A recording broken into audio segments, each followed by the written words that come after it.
To order here at 8:32. For the Board of Selectmen, do you want to call your board to order, please? Call advisory meeting Saturday, March 9th, to order. Okay, great. Let's rise for the Pledge of Allegiance.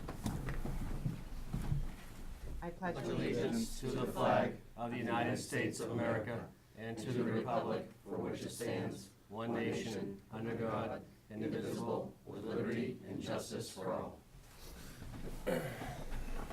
Thank you, John. Of course. Yeah. All right, thanks everybody for coming. Our first guest is the Officer of Public Works. If anybody has questions, please raise your hand to be identified, and then we can go from there, okay? Yes, sir. Could you just please make sure you say what page we're on? Of course we will. Yep. Starts on page 145. Can I just have a seat up here? Can I just? Yep. And Tony, can I give everyone a hint? If you take page 10 out of the book and you put it right behind this tab 4, I think you're gonna find it a lot easier to work your way through the book that way.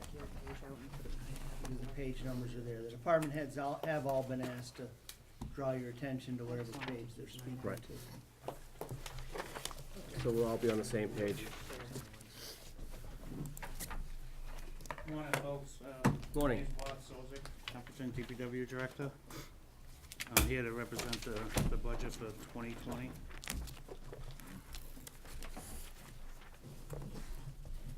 I'm gonna start with the highway budget on page 148.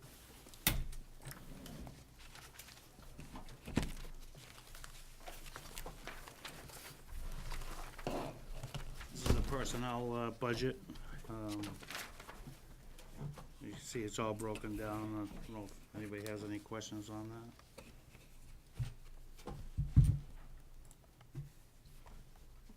We all good?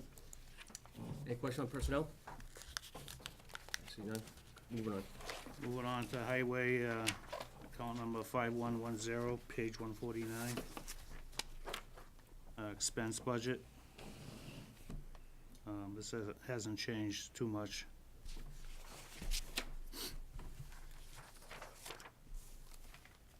$5110 is where we put the cost of supporting our employees, whether it's uniforms, training, renewals of licenses, certifications, that type of thing. If they're contracted out, I'm assuming like drug testing and things like that are contracted out to various, okay. Yes. Is there any, like a master list of who we do business with? We have a vendor list. A vendor list? Yes. So like it would, like a cross-reference, so like cell phone, like who's, who, it would be like a footnote to say this is part of the Verizon contract or something like that. I'm not asking for something, I'm just saying Yeah, we yeah. have that information. Not that way, not in that Okay. manner, no. And some of the departments have, in the past, gone their own way as we're Right. trying to bring things in. But we do have a vendors list if you'd like that. I just want to know that we have it. I think it's important sometimes to know where we've found efficiencies because we've put all, services together, or you have like one outlier who happens to be on like Sprint or something like that. I think those are the kind of things that we could help out with. Yeah. So, just a question? We can work towards that. Yes, sir. Under the item for training, what does that cover? Because I see you have like continuing education and the certification above that. So what training, what? That would be something like Bay State roads, their operations, calibration of sanders, plowing, chainsaw strategies, any safety courses that might come up that are required, which we'll be doing more of, where OSHA is starting to step in and overlook the municipalities. Okay, so some safety stuff and some Yeah. operational stuff. Thank you.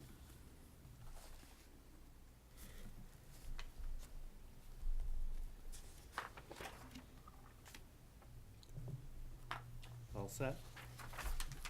Moving on to page 150, under highway, 5200 account, expense budget.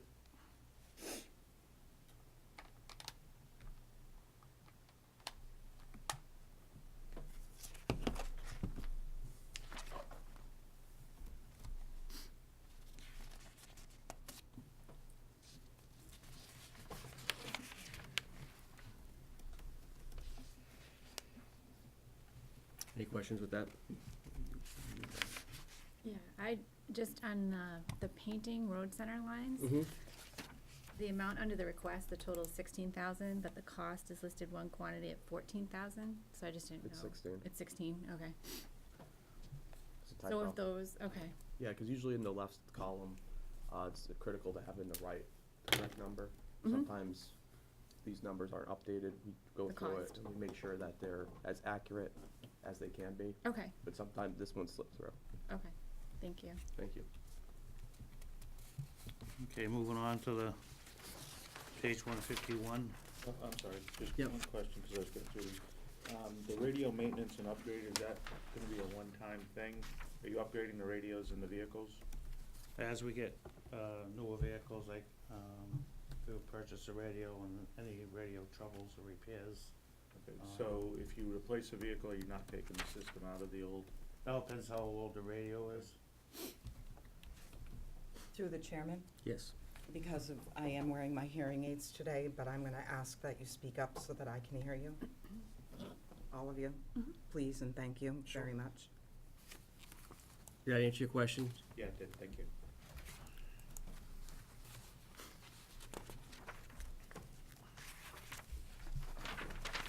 Okay, moving on to page 151, 5400 account on the highway. Expense budget.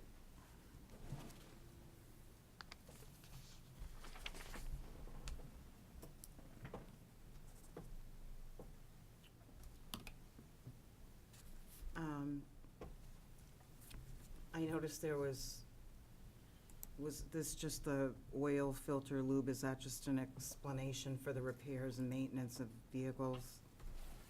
So there's like nothing in that line, it just says what it includes for the repairs and the maintenance? I just wanted to be sure about that. Yeah, any, includes the PMs, which in includes the filters, the lube, the Okay. grease, and the repairs, if you need a ejector pump or, anything inside the cab, brake knobs, valves, switches. We probably could have indented that a little bit or done it with a footnote. We'll Okay, I try just to- wanted to be sure they all went together. I know that there was a colon there, but I just wanted to be sure we were making sure that there was in that line. Yeah, tie rod ends, shocks, Um, so all that stuff, water Okay. pumps. All right, thank you, Bob. On the tires, you essentially have for half the fleet, but there's a 4-year life expectancy. Are you having to play a little catch-up, with what's been replaced? Yes, we were a little behind on the highway equipment, tires are behind. I just updated 2 of them within this last month. Okay. And the usage with the police and COA vehicles. Okay. On a follow-up on that, as far as the replacement guide for the tires, are you utilizing the DOT expiration date of manufacturing Yeah. stuff on the sidewall of the tires, so you don't get in, Yeah, since we're one of under my the federal trucks levels are now? Expired, Okay. but it has new ones on the back, and I switch over on the back, we're using recaps, which is much cheaper, where it's a local truck. If you were running the highway every day, it'd be one thing, but we are saving Understood. some money there. Yeah. You can't put them on a steering axle, but you can put them on a. That's right. Thank you. Yep, so I've got Yep. one. So again, with tires, this looks like it's tires for street vehicles. What about for the heavy equipment kind of tires? It includes everything, the excavator, the sweeper, trailers, trucks. It does include all of those Yep. heavy tires too. Okay, We've asked for a better breakdown next year because you're right. You know, this pricing is at, let's say, a vehicle, whereas a grader tire, a front loader tire, some of the larger truck tires, so, we will be trying, to develop a better maintenance tracking system that can let us make better projections. Bob, Excellent. can I ask one question on the coal patch? I don't know if, are we moving to a hot box? We get a hot box, so we'll be using less cold patch, yes. It was added to the capital list. I'm sorry. It Mike? was added to the capital list. So we would still be using cold patch as well? Yes, because if you have a storm, you have an emergency, Okay, you're just gonna be able to throw that out to get by till you get the Oh, You're always gonna have some on hand, so. okay. All right, thank you.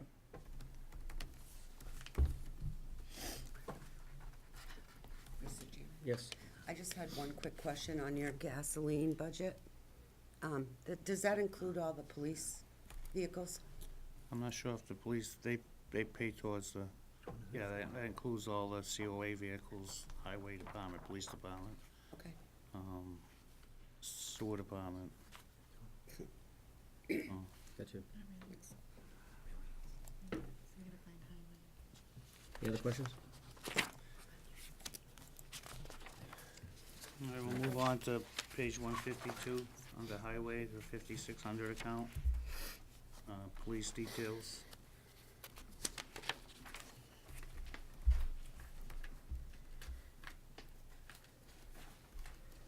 Is that Question. an expense that's reimbursed by the They pay the cost. budget or not? That's our expense. That's our There's no expense. reimbursement for it. Okay. Unless we're using it in connection with a Chapter 90 project, and if they have approved that authorization, or if it's done in connection with a bond project or a grant project, we can charge it directly to those accounts. But for the day-to-day tree-cutting, drainage patch, there's no reimbursement for it from anyone. We did increase that That's a the little bit. quantity is 87. I'm sorry. So that's man hours, 87 man hours is what you estimate? Yeah, Okay. we did increase it from last year because, we, bottomed out pretty much when I first started. We had a couple of emergency jobs, and that kinda ate the rest of it up, so. Oh, that was my next question, and I know, Carter and the Board of Selectmen have a plan for the state of doing repairs and otherwise, and I can probably estimate that it's will go up, because you're doing a lot of maintenance rather than projects. Well, especially if there's emergencies that come up, like Stony Bridge that came up. Yep. I mean, if, yeah, there's stuff that comes up that we need police officers and signage there, that really eats into the budget pretty quickly. Smart.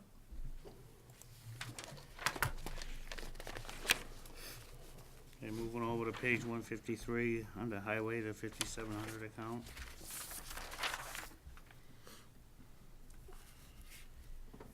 We'll review all the capital Yeah. for the buildings and grounds. Yeah. DPW at once. Unless there's any other questions on the highway budget itself or his work plan, hopefully I had a chance to look at some of the quote sheets and his narrative of what his work plan is. I would ask him to move on to buildings and grounds.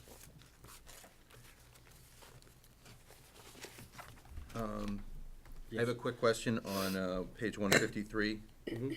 Doug, did we look at a backhoe on the capital plan? The amended capital plan? I don't remember talking about a Doesn't stand backhoe. out to me that we talked about Yeah. backhoe. I believe he submitted it, but it's not Yeah. being proposed to be funded. The Oh. expense is just Okay. too large. Oh, but some of the other ones are on here, like salt shed. I know that we're going forward with the salt shed. Oh, so you're saying that they're captured somewhere else? So what we do is, if they have a capital or a special project, they're asked to put them in this 5700 account. Understood. And as a general rule, as you were going through it, you found that everything had been zeroed out and moved over to the capital budget, Got it. so that we could review all of the capital requests as a grouping, as opposed to looking at them department by department. Okay. That makes sense. Answered my question. Okay, moving on. Moving on to buildings and grounds, page 155, 5100 account. Expense budget.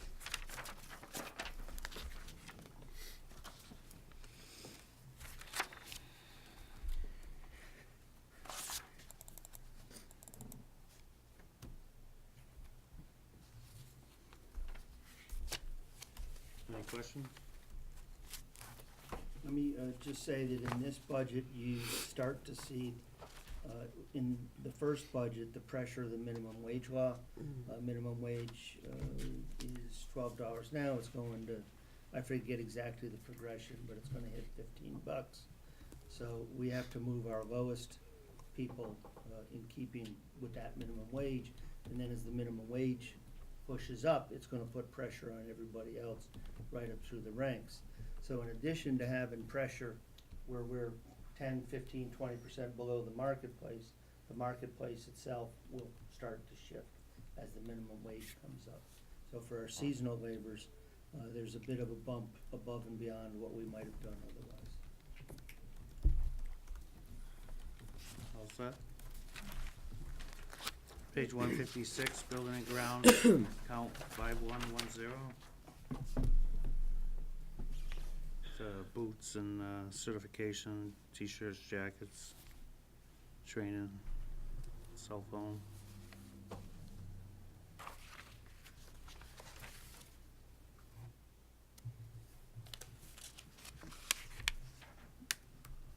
Any questions with this?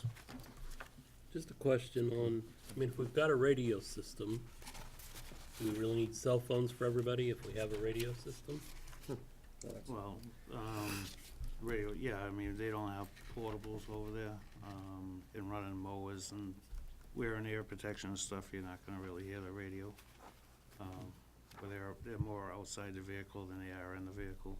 This is also our evening and weekend method of contacting some of our staff. And not to mention, radio is typically a primary response anyways, and cell phones are a secondary response. That's fire, police, and highway. And as you'll see, their cell phones are in all the departments, fire, police, highway, and they are using the same carrier. That was something that we did merge 3 years ago. Who is it, Verizon? Yeah. Yeah, I think it's Verizon now, yeah. We did, if I might, Doug, just follow up Sure. on that. We did look at a method that I've used in other communities where instead of getting cell phones for everybody, not everybody, but we simply gave them a stipend. Right. So that they were carrying one phone, their own, and based upon their rank, whether they were a foreman or, the mechanic or department head or just on winter call-in. Right. Kind of thing. The public records law, we had 2 points of resistance, one from some of the staff and two from the public records law, which in this state would say that any call to them, any text to them is a public record. Which now intermingles all of their private communications with the public communications. Right. There's a substantial amount of savings if we can figure out how to work our way around that. We could probably cut the cell phone expenditure in half. Right. Because everyone has their own, but the course. public law thing, that's, Essentially, everyone has their own. I can't ask anyone to do that. If you've got a department head, and they're paying $60 right now, they're more than happy to take a $35 stipend for the public side of it. And so I found, where I've done this elsewhere, we can cut this in half, but we've got to work our way through this public records issue first. Right. And the contract, I mean, we have a contract in for all the cell phones are under one contract. Each department doesn't have their own contract? No, we've been moving to a single contract. There are still some singles left out there, but we're getting them all moved. I think the PD's the last one, right? I believe so. I think the I'd PD's the have to last ask one. Holly, she manages that. I mean, everybody else has been merged. Council on Aging, Veteran Services, this building, Department of Public Works. I think the only one that was left outstanding was the police department. They're on their own. But same carrier, just on their own plan.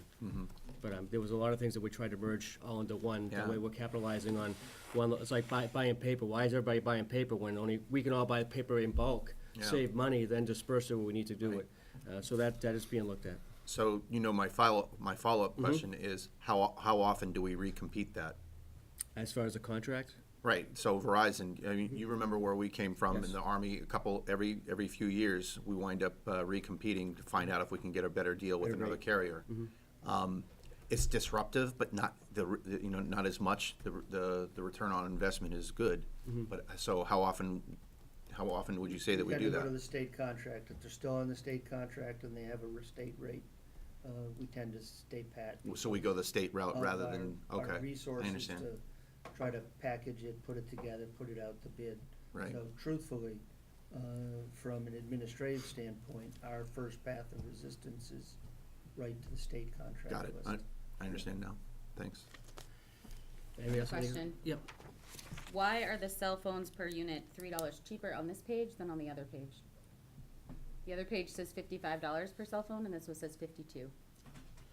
Probably the different style cell phones, some have the new phones, which are like the Which iPhones. page? That So was, on the other, it was the other breakdown that looked like this? The highway? Yeah. Yeah. We'll check, and get you an answer on that. but it's, from what I Just understand. because if we can get everything at 52, why would we pay 55 for, No, I got you. you know, the highways? And if everyone needs the 55, then let's get them all to what they need. We'll double check that. But usually Okay. it's because like, the chairman just indicated, it's a different types of phones, which is usually the difference, but we'll go through and look at that. Okay. You got that, Bob? Good catching. Flip phones for everybody. Right? You have my vote. Pagers. $27.87 a month. Buildings and grounds, account 5200, page 157. Oh, Lord. There was It's a rough two crowd.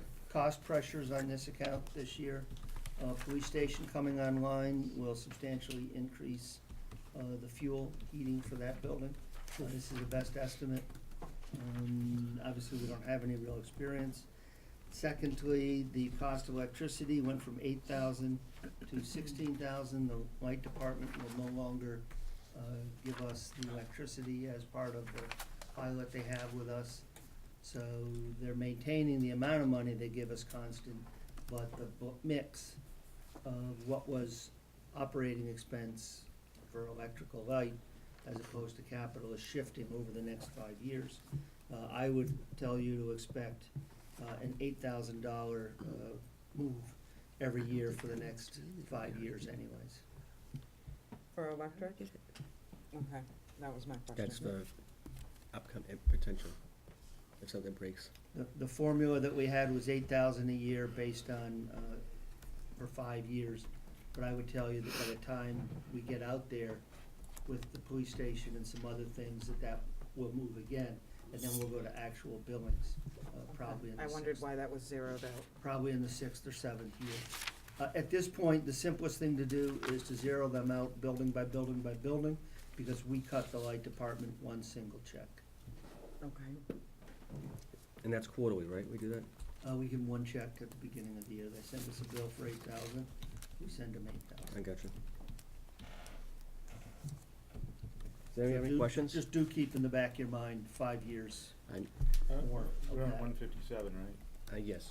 157, 158. Okay, so, on the cemetery garage, Mm-hmm. how many people work in there?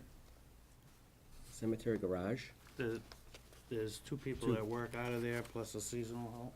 So my question would be, and I don't wanna get down to these kinda details, but the solid waste of 6,300 versus only 1,700 for this building? All the trash pickup for the entire town goes there into the large dumpster. The large dumpster is stored there. There's like a 30-yard dumpster there. Okay, Correct me if I'm wrong. Yeah, and there's also a recycled okay. container there as well, and we're thinking about moving Okay, that so over. it's more of an aggregate for the town, it's just a collection point? Right, just like Okay. from the Parks Recreation, all the, like when they empty the trash at Gilman Waite, Yeah. it all goes there. Okay, all right, that makes sense, thank you. All the Yep. trash, that's, Try I to mean, centralize location and central billing. So then, why do all the other departments have solid waste on? They all have trash containers, like we have trash receptacles here as well. Same with the fire, same with the police. Okay. Sorry, I don't mean to steal your thunder. we all set 157, 158.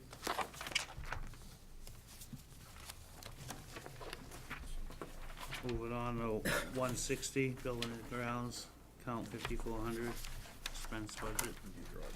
My apologies, I misspoke. We did move all the fuels from the purchase of service to the supplies account, so the police police fuel is in 5,400, I'm sorry. Falling apart. 160, Bob? 160, yes.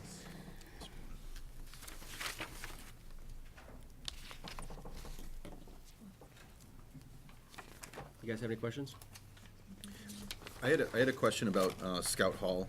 I Sure. know I'm kind of backtracking slightly, but furnace repairs for Scout Hall, what's the current condition of Scout Hall? That was, I'm laughing, Mike, just because she just pointed that out to just me. pointed it She out. literally just said, I thought we just had the furnace updated over there.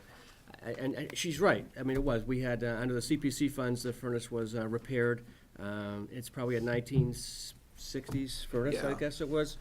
So we repaired it so it would be working. Upgraded it. And upgraded like the motor and stuff like that. But for future, hopefully, it doesn't break. I mean, we have to put some funds aside for emergency. Now, obviously, if those funds aren't used, then they get rolled back into, availability cash at the end of the year. Excellent. If that makes any sense. It does. I mean, because God forbid if that thing went, Well, we would I have- mean, I know what the issues are with Scout Hall, so I asked the question. Yeah. and- Issues? Huh? There are issues with Scout Hall? Well, just, there has been there's been many years of trying to work on Scout Hall. So when I Right. looked at it, I said, we're planning for it. It's a budget item, so I want it, but it's a contingency. Yes. Because it's a fragile system. it is. It's not a planned repair. It's not Right, planned. it's not planned, yeah. It's just in case, as you say, it's a contingency just in case. And That's just to let the exactly what I people, thought. let you guys know as well, Scout Hall just got plastered, new sheet rock, new plaster. I mean, we're looking at contracts with CPC and then the boards to get that building up and running. I tell you, it looks really nice inside. Yeah. They really did a really, really good job. We're at the 90% solution for it now, do you think? Yeah, of course, over I that. think so, I think we're that. over the 90%. Yeah. And there was It's really solid right repairs now. made on the Awesome. foundation Yeah, as well. foundation It's come a repair. long ways. It looks really good. And And we're hopefully, still within budget, so we're hoping to open it by July 1st for the and then we kids. can start getting the scouts in there again, Boy Scouts and Cub Scouts in the town for utilization, and another meeting location potentially for other organizations in town, such as like the Lions Clubs or the Women's Club and stuff like that. Yeah, I think it might be a great location. it's come a long way. It has. Nice job. Good job. Thanks. Thank you. Okay, moving to page 163, buildings and, Okay, we're on still 160? 160? 161? Yep, New police station? new police station, yep. So, in the new, are they putting a new oil burner in there, or is it the existing one? It's not an- With the obvious addition of 4,000 square feet, Right, it's not an oil burner, number one, it's a propane burner. So they had to put a new propane tank in, and thanks to the help of the DPW, they actually dug the hole for the, was it 100-gallon tank? 1,000. 1,000-gallon tank, excuse me, 1,000-gallon tank. I had my decimal point in the right spot. So with the assistance of the DPW, they put it in the ground for us, but still, this is at current propane cost, if I'm not correct, if I'm Yes. right. So we have, we're doing based on what's gonna happen okay? down the road, Yeah, so. right, sure. We don't know what the propane cost's gonna be tomorrow, not to mention next year. Right. So, 125 a gallon is what they're quoting you? Yep. Do you put this out for bid, like, to all the different propane companies? We use a state contract usually. I We're mean, gonna go state okay. contract. The difference I wanna do this year is for whatever reason, the town has put fuel out to bid on its own. I would like to move the town into one where we bid with regional school district and others. I mean, in another community, Yeah, the coalition was bidding close to 750,000 gallons a year. My community was using around 7,500 gallons a year. We got a substantially better price. One of the things that will impact it is tank size, Tony. Yep. Because they wanna roll in Yep, with a sure. tanker and dump everything they can. Yep. I think that having the new school, if we can bid it as a package, because we have several of our buildings close both to the high school and the new elementary school. okay. And council on aging is also propane, so obviously, the more buildings, and again, propane's more energy efficient anyways. Oil is around 86% versus Sure. propane's around 92-93% efficiency. I agree, I didn't realize there was a state contract. Thank you. moving to page 163, building and grounds, 5,700 account.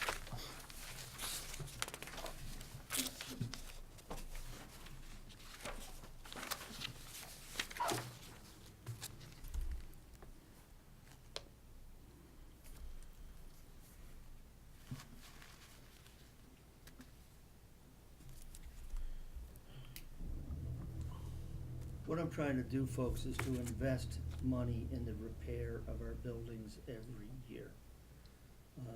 We settled on a number in the $27,500 to $29,000 range.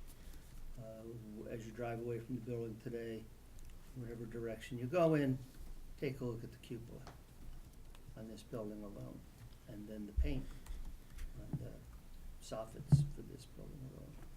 So it's not a lot of money to be investing, given the age of our buildings, but if we can settle on a number, stick to it, I think, and get some of the truly problematic deferred maintenance. The offices at the highway barn, we can keep up. The and hopefully bathroom maybe- at the highway barn. Over time, yep, over time. We can hopefully at least not have anything getting worse, and maybe even make some progress over time. I think that'll be very important to all the town buildings, whether it's facial boards or windowsills and stuff like that, stay up with the maintenance. So it's not gonna cost you more in the long run. If we can start it now and keep up with it, I think it'll be real beneficiary to the town, keeping up with the repairs. I mean, obviously, we look at a couple things. I mean, obviously, the cupola up on top here, thanks to, Jeff's help back in the day when he actually helped save the school with purchasing tarps and stuff out of his own pocket, to the highway barn, which is, I mean, have you ever been to the highway barn? I mean, you can literally go to the bathroom and cook toast at the same time. I'm not kidding. It's the most Not disgusting thing exaggerating. I've ever seen in my entire life. So if you get an opportunity to drive down there just to take a walk through to see the conditions, it's really disrepair is not the word. It really needs to be really looked at and repaired correctly and appropriately for all the staff all our staff that work there. You were saying, Bob? Sorry. Question. Yeah. This is on Town Hall with regard to the doors, the handicap service. Yep. I'd just like an outline, because I've heard from residents about, about those doors and things. Are we gonna replace both sets of doors, the inside ones that fold in, what? No, it would be, I know there was some confusion, the rear and the front. Well, that's actually the front, this is the rear. The rear will be the ones that will be set up for handicap accessibility. Right. And it will operate both sets of doors. We thought we might have had to take the inner side and the doors out and put down a air pool for the cold air, but they can activate those doors, they'll activate at the same time. So if somebody comes partially in, it won't be an obstruction, both doors will open at the same time. Well, that was my question, I wanted clarified about. We may end up with the Green Communities grant, we'll see how this works, because you're gonna have both sets of doors opening at the same time. Back to Bob's point, we may end up modifying that or adding a true airlock, because when that opens, that cold air's coming straight in. But the important thing is to at least make them operable for the handicap at this point. Right. And then we'll That make was- adjustments down the line as we see how it works and the Green Communities monies become available. Right, 'cause I haven't measured the distance, but I think it's rather close where the second set of doors open out. I don't think there's 48 36 inches to the outside door. That's why we have to have It's- them open both at the same right. time, Jeff. So I was just wondering how if Yeah, we're addressing we both took that sets into or what. consideration when he came out. Okay, thank you. Is that going on with the doorknobs as well? For the interior Doorknobs, we did get quoted, I don't know, about a week ago. We haven't really had a chance to sit down and look at it, but that project will be completed this fiscal year. Okay, good. Oh, the lever type. Yeah. Moving everything to lever handles, yes.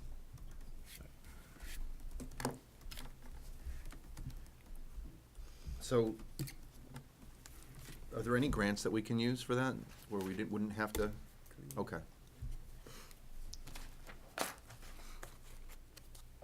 But we are utilizing grants. I mean, don't get me wrong. I mean, every access grant that we can. In fact, I just signed, $800,000 for CDBG complete, grant. right, I just signed that the other day. I just signed another grant today that's being overnighted today for Monday morning for another grant. And we got probably close to $1 million in grants so far. Yeah. I mean, like egress to me seems like a Safety, easy one. safety grants, right? yeah, I mean, everything's been looked at, but I didn't see any. Did you see any? Not on this one, no. This one, we're gonna have to go out of Yeah. pocket. The one you signed today was the ADA. One of the compliance things that one. we will Yeah, have to do, just so you'll know, because this will be a cost pressure, is as part of the application for the community development block grant, one must either have an ADA transition plan in place or undertake it. We don't have one in place, so we have to undertake it. We can use the grant to pay for that. That plan is a complete and total analysis of all of your buildings and program offerings and how you will make them all ADA compliant over a period of time. So in addition to the cost pressures of electricity, the 53 weeks, OSHA compliance, a lot of folks don't know this, but OSHA didn't apply to cities and towns in Massachusetts until February 1. We will have the cost pressures of implementing this ADA transition plan. Which brings me, another thing I'd like to ask about. Since the state adopted the federal DOT regulations, and I believe municipalities are covered under them, is there a plan, we working on it, thinking about it, as far as the hours of work, especially like during a snowstorm? There are federal DOT officials now in the state. There's one that lives in Ashburnham. And if there's an accident involving a CDL truck, they come on scene to take over from the state, Massachusetts State Police DOT people. So like for the hours of operation and stuff, I know they're not really pushing it big now, but unless like there's an accident and they come and do an audit on you, and if you've been driving for 15 hours and you're over your limit, I just don't want to see the town in a bind for those regulations. I am aware of that, and where our staff has been up and down, and we're still not fully staffed.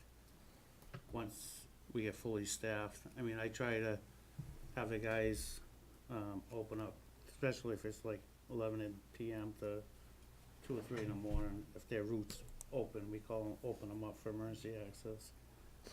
Put your head down for an hour and a half, and if somebody real tired, I will pull them in, and because I'm not going to take the chance of having an accident or a problem. And we'll be using the cemetery department's personnel on some of it, and we're going to use some subcontractors. So if somebody is having a problem, I'm not going to not overlook it. I'm going to take care of Okay, it. I just want to make sure we're on top of that. Thank you.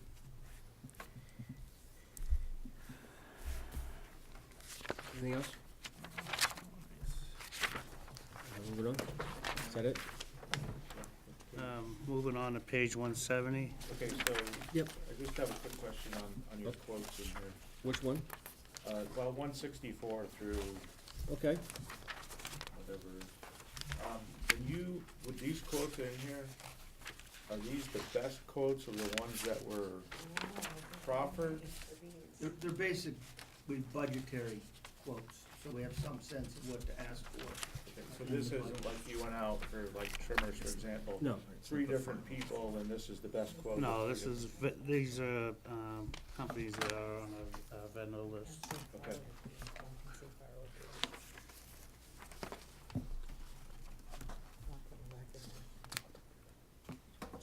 You all set? Page 170, snow and ice, 5100 account, personnel. Bob, if you could just mention too, there's supplementary material in there when you're flipping through the pages, so if people want to review that as well, they can. Yeah, behind these accounts is additional information and memos regarding the snow and ice budget. Thank you.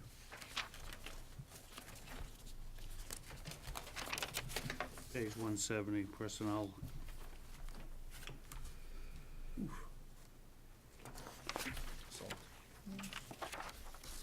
So Bob, this is the year we're switching over from sand to salt?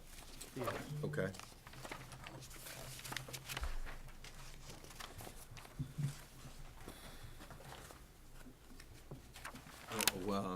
When do you expect to put the shed in?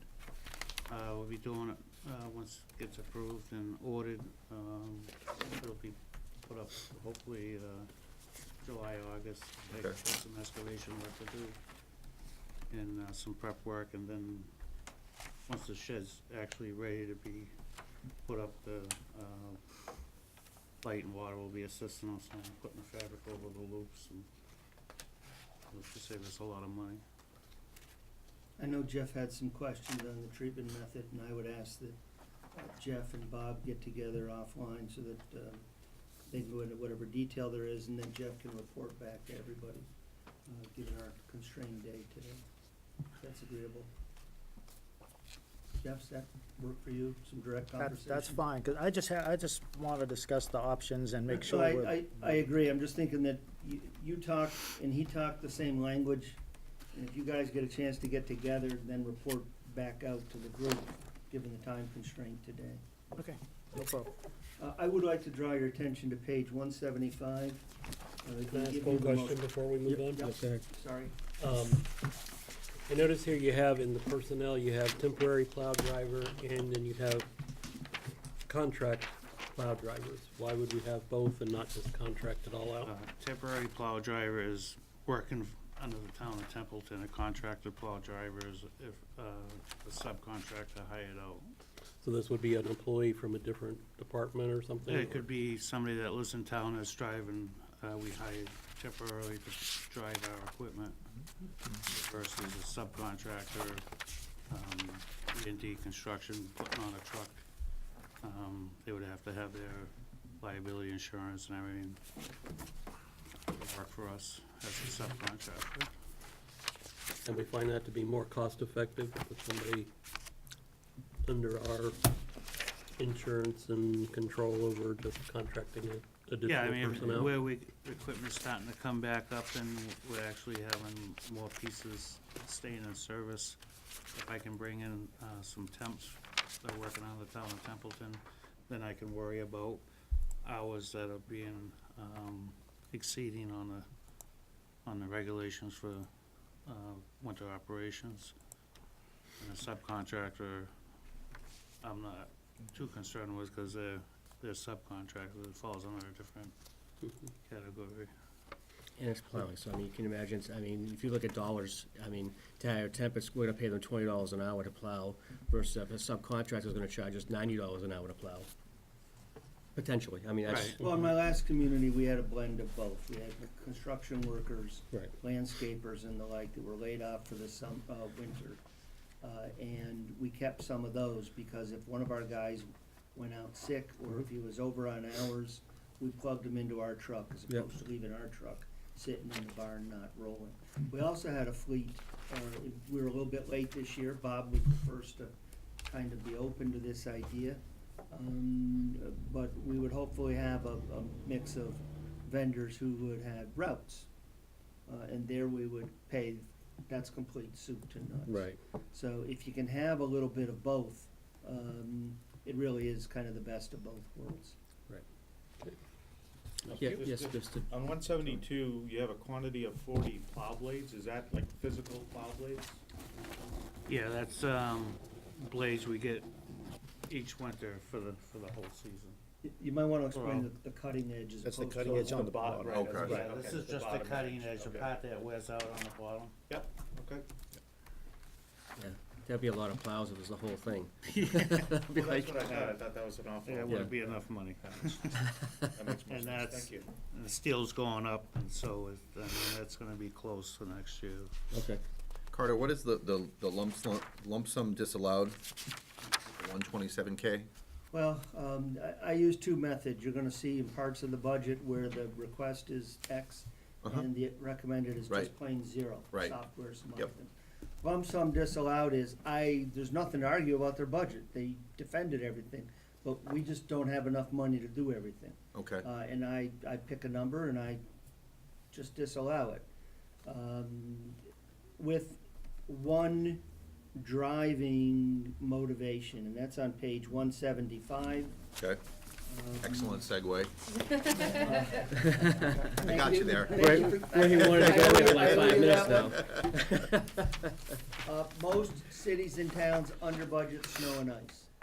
Trick number one is to remember that you can only deficit spend if you appropriate in a given year the same amount or more than you appropriated at the beginning of the last fiscal year.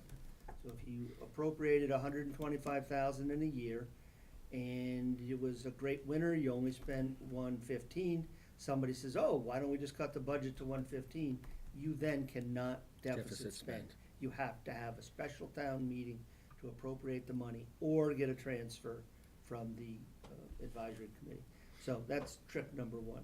Trick number two, and this is painful, and it's part of my sort of, by the inch of the cinch, hopefully, is we track what we spend over a 5-year period, and we just keep trying to move it up. We generally don't have enough money to close the gap as fast as we'd like, especially when there's a major change in treatment method. But we take what the budget was, we take what we should have added if we were to reach full funding over a 5-year period, and then we create a build-to number, and that's what I try to budget. Just to give you an up-to-date, this chart was as of the 27th of February. As of today, we still have about $13,000 left in the account, but that was as of last Sunday. So I have authorized an additional $40,000 of deficit spending. It's been a pretty good winter so far. We'll keep our fingers crossed. Spend some tomorrow. Thank you, Jeff. This is New England. Welcome. Cut it out. That's a way to close up the conversation. Okay, awesome. Anything else? Any other questions? Well, anyone watching at home, it's a pretty significant year for snow and ice. So that, I think that's pretty exciting to be allowed, switching from sand to salt, so huge. Capital. You wanna talk about capital? Page 230. We do this in two ways.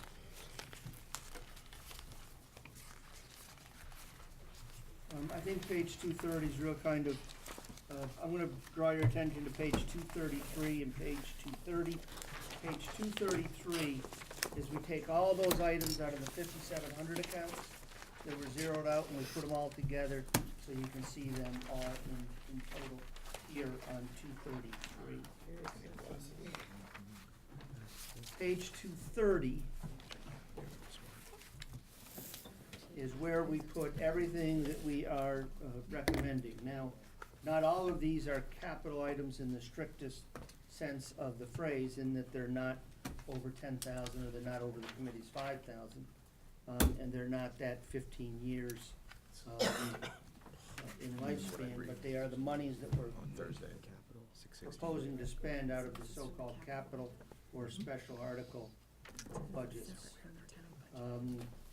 I do want to draw your attention to one item.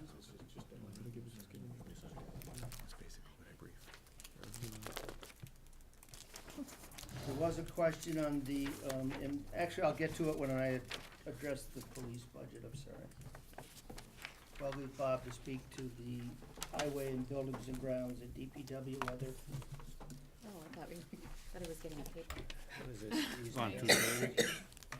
Yeah, you've got about 10 minutes left, so we can kind of burn through it. Yeah, hurry up. We got down an additional 550 dump with a plow, Yep. salt shed, refurbished street sweeper, for 100,000. That's, using a sweeper. I don't know what dates they look at, but they go through the whole sweeper. Inside the cab, all the valves, all the switches, all the brooms, bearings, tires, hopper, conveyor belts, drive system. It's totally gone through, and I think that would be a good option for the town this year. If you could also mention, off the 233 page, all the supplementary material, boats and the like are all back here in the order of 233. Yep. Yeah, I just wanted Oh, to let everybody know. We have the hot box, So- So before the meeting, I asked if the hot box or anything to deal with roads and grounds could be used with chapter 90 funding. And, I realize we have a deficit, we already have issues with roads and grounds. What would the effect of $30,000 to $35,000, $40,000 do if you move that expenditure to those funds? If you take the chapter 90 money and use 30,000 of that versus using it towards the roads, Yes. it could be engineering costs, it could be overlayment, it could be underlayment. I mean, Page 268 is our Chapter 90 program that was put together before two events Thank you. occurred. This is the Chapter 90 program. So you pretty much feel that you're going to expend all the chapter 90 funds on roads that obviously in town needs to be Yes. done? So it's better to keep this in capital? I mean, And we've had two additional hits since this plan was put together. The first is the Community Development Block Grant for Orchard Lane. Required an additional infusion of local monies. Water Department was not able to do as much as we hoped. but they did do some. They did about 110, we were hoping for about 175. So depending upon if we get the grant, how the bids come in, we may have to backfill that with some chapter 90 money. Okay. Secondly, the bridge on Main Street over the Otter River Right. had to be narrowed. Okay. So we're having reinspection in April. Yeah, April. And depending upon how quickly we can get those results, we want to get an engineer in, determine what, if anything, we can do to reinforce it and get it open full width for at least 5 years, Okay. while we figure out a long-term solution. Okay. And everything costs money, like those signs you see, Yeah. No, I know. they're not ours. Those Jersey barriers you see, those aren't ours. So that all costs money as well. So at the end of the day, we may end up switching it after you all have had your discussions, but at this point, we're trying not to. Okay, thank you. A good question, Tony.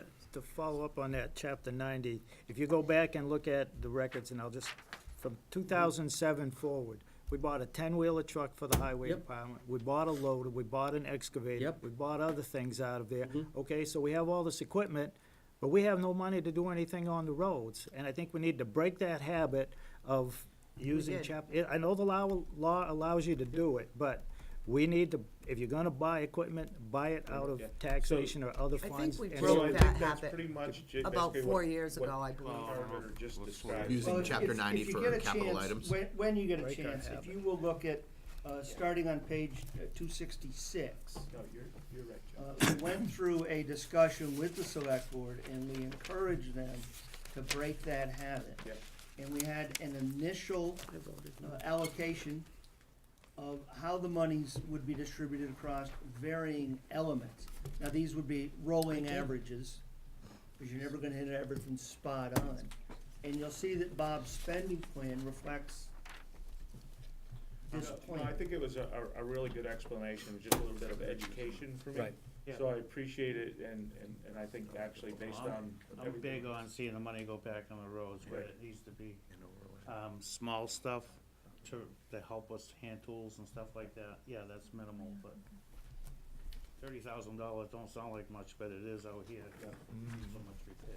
No, and I think your explanation and obviously the need for the roads is more important, and thank you. Huge. Infrastructure's huge. Yep. Yes. I could also add to Jeff's point, we're doing everything we can. The chairman just signed, the CDBG grant for $800,000. The commitment is $190,000 of chapter 90, so that 190 is actually, could bring us an additional 800,000. So we're really trying to stretch those dollars as much as we can. Okay, great, thank you. We all set with that? What are we I on ju- next?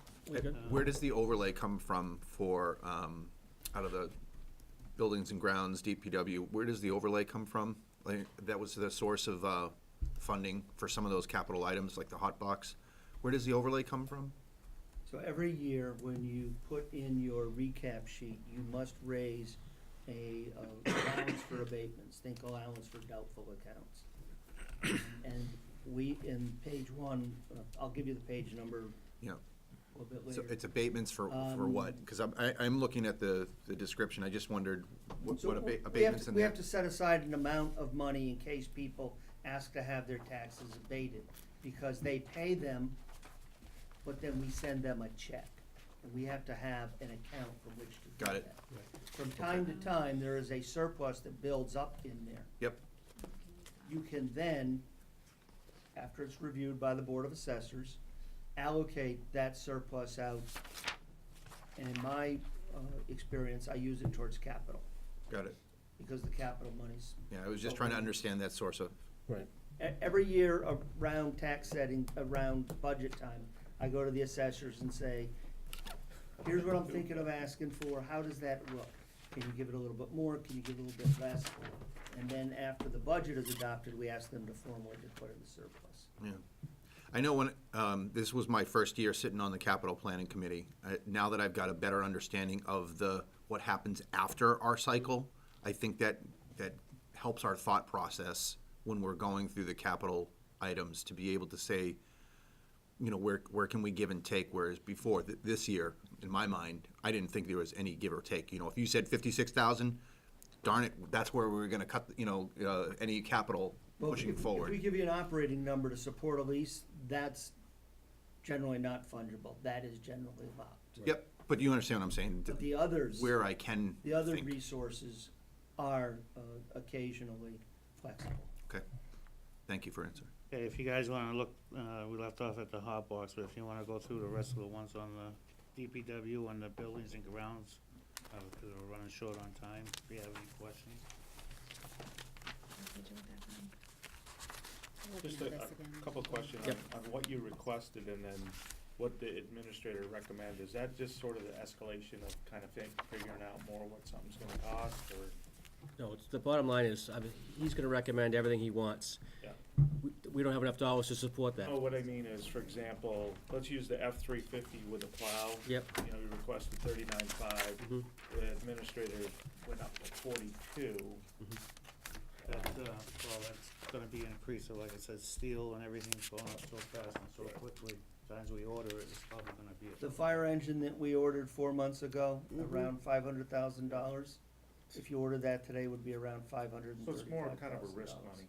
Yeah. It's an attempt to account for ordinary inflation, steel, the tariffs, some other things, and to not be sitting here embarrassed that we're short of money somehow. Yeah, They and then- tell you to add on another 6 or 10%. Yeah, okay, so it's just risk money Yeah, exactly. Yeah.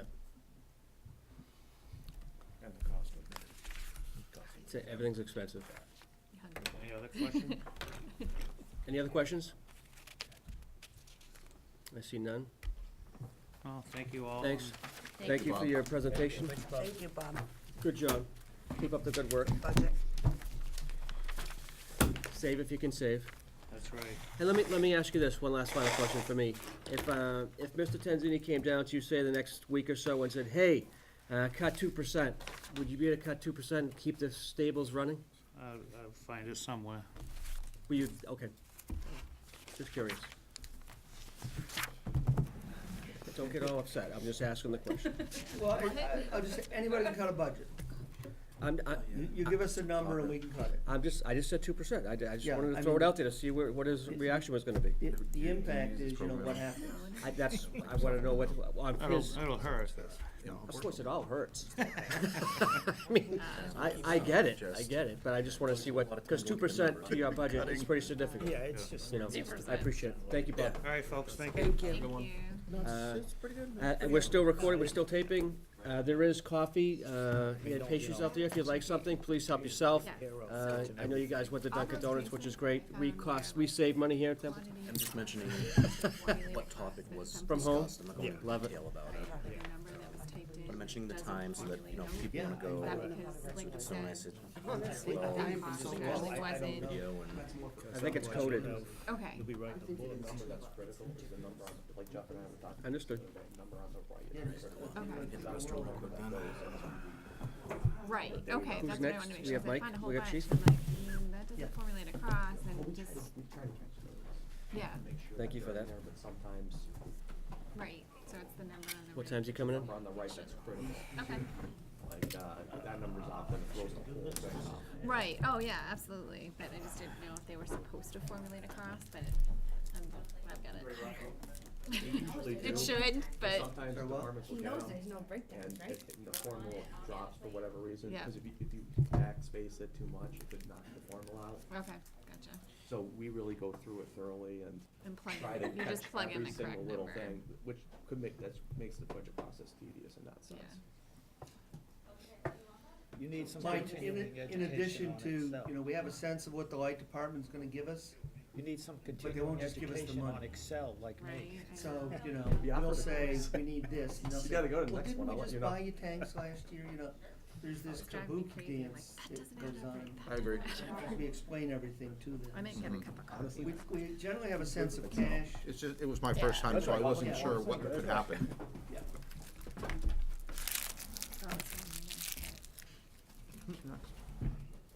Please. Do you want any coffee, Mike? No, I'm good, thank you. Zip them away from me. I know, I that's already what I got said one. too, I'm like, I didn't get cookies back over here.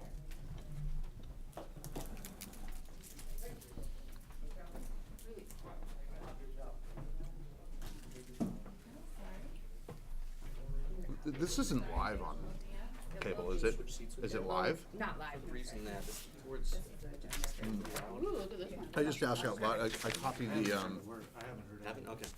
I use OneNote for taking notes. Yeah, yeah. I just wanna So I copy over the minute, listen back to that. meetings thing Yeah, yeah, from the no, you town. could always rotate back, you know? No, but he's not, he's sitting. Next on the top of the agenda is the police chief, Mr. Chief Bennett. Good morning.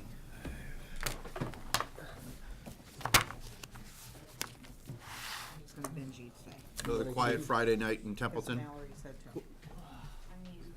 I would suspect, because I didn't get any phone calls, so. There you go. No news is No good news news. is You good have news. it. Most of the time. Sure. I should have enough for everybody. Yep, grab one and pass Probably it around, police please. work. Thank you. Okay.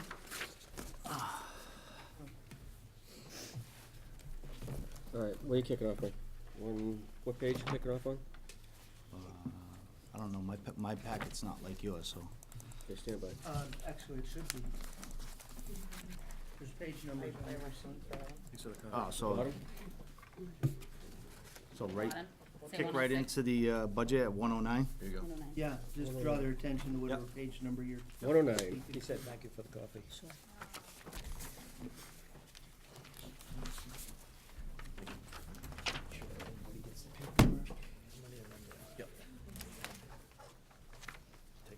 Just enough. Thank you. All right, good morning, everybody. Good morning. This should be for everybody that's been here for a few years.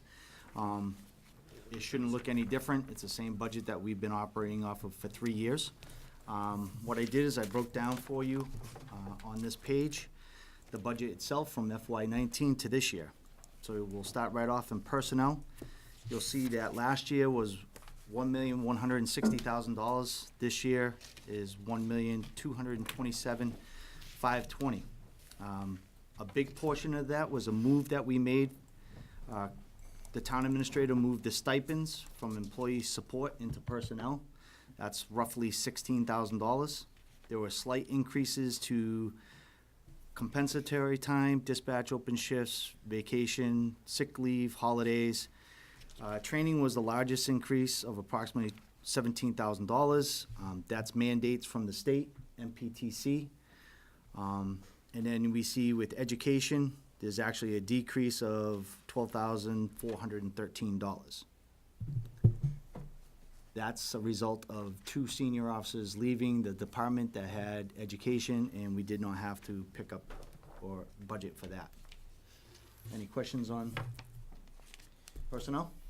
But I appreciate you putting the 19 and the 20 next to each other so you can see what was spent last year versus this year. Absolutely. You have Yes. one question? Go ahead. I mean, we know you're short an officer, but this page would not indicate that. No. Because you don't have, you know, a blank line with officer at no cost. That's So- on, it's on the last page, which would be other. The officer was in that page. Okay. It's on your page, 113. What was that cost, Mike? Just curious. For the officer, Yeah. What benefits, was that about 90,000? Go to the last page, and you would see that restore step one officer with benefits is $68,634. That is his, what would be in the police department, budget. And then you would come up with another approximately, what, 33%? 33 this year, and then another 15 to another 23% next year. And that would be the benefits that the town would be responsible That's about for. another 30,000, right? Give You'd or have take? about 30,000 this year, and next year you'd have about another 20. Okay. Because the Worcester retirement system of 23% roughly Right, lags by about 15 to 18 months. okay, all right. So I have a question, Carter. So say that we were able to budget one more full-time police officer this fiscal budget. Are you laying that officer off next fiscal budget? Well, it's just, Am I? If we don't have, if we can't sustain that funding at that level? My suspicion is you would have to lay them off in a year, and I wanna put this Okay. in some real quick context here, okay? The school budget alone will go up about $660,000 a year. That's just 3% on a $22 million budget. They will get about $50,000 in state aid. That leaves you and Phillipston to eat $500,000 and change between the two of them. Your revenues will go up about $350,000 a year. It's just simple math. I mean, Right. obviously, this is my recommendation, and it's your budget and your decision, but I ask you to give great consideration in adding any element to the budget, your ability to sustain it. So, this budget has $100,000 being taken out of overlay, but I, sent a message to Carter asking for a $100,000 override to be put into the warrant. So are you saying even if we put, if this board does approve my request for a $100,000 override for, Chief Bennett's department to restore an officer, that would still, we would still have to lay that officer off? Within 2 or 3 years, well, I don't wanna say that it's that officer, but something has to give, because the bulk of your budget is going up at about 4% a year. You have wage pressures, retirement system, health insurance. So your base budget of $750,000 is going up at 4% a year, or roughly $300,000. And we'll sit down and try to do a little bit better refinement than this back of the envelope. And your revenues are going up $350. Mr. It just, it's just not there. I'm still gonna stand behind my statement, though, that it is our job to mitigate risk and loss. And it is the police department's job to serve and protect, and it is our job to honor that, and we are not mitigating risk. We are sending an officer out alone. And it will be our duty to go to Mr. or Mrs. Police Officer's house and say, I'm really sorry, but your wife or husband was killed in the line of duty, and if we're continuing to kid ourselves. And every year I've asked for a police officer, and every year the answer has been no. And how long are we gonna just continue to turn a blind eye? I don't disagree with you, but it's my job, I believe, I to understand keep you about how aware of the you, numbers and what that I impact is. understand that. But we have to figure this out. It's challenging at best. And I understand the challenge, but, I mean, I don't know what else to say. It is our job to mitigate risk, and we're not doing that. Okay. And we haven't done that. And we, every year the chief has said to other departments, no, it's okay, you can have the money. No, it's okay, you can have the money. And this is the only thing I asked for in the budget this year. And I understand, but taking it out of overlay is not an option. It's not an option for me. The answer would have to be no, because that's just not right. And I can't vote for that. And I already said that at the meeting where we got our budget books. I can't do that.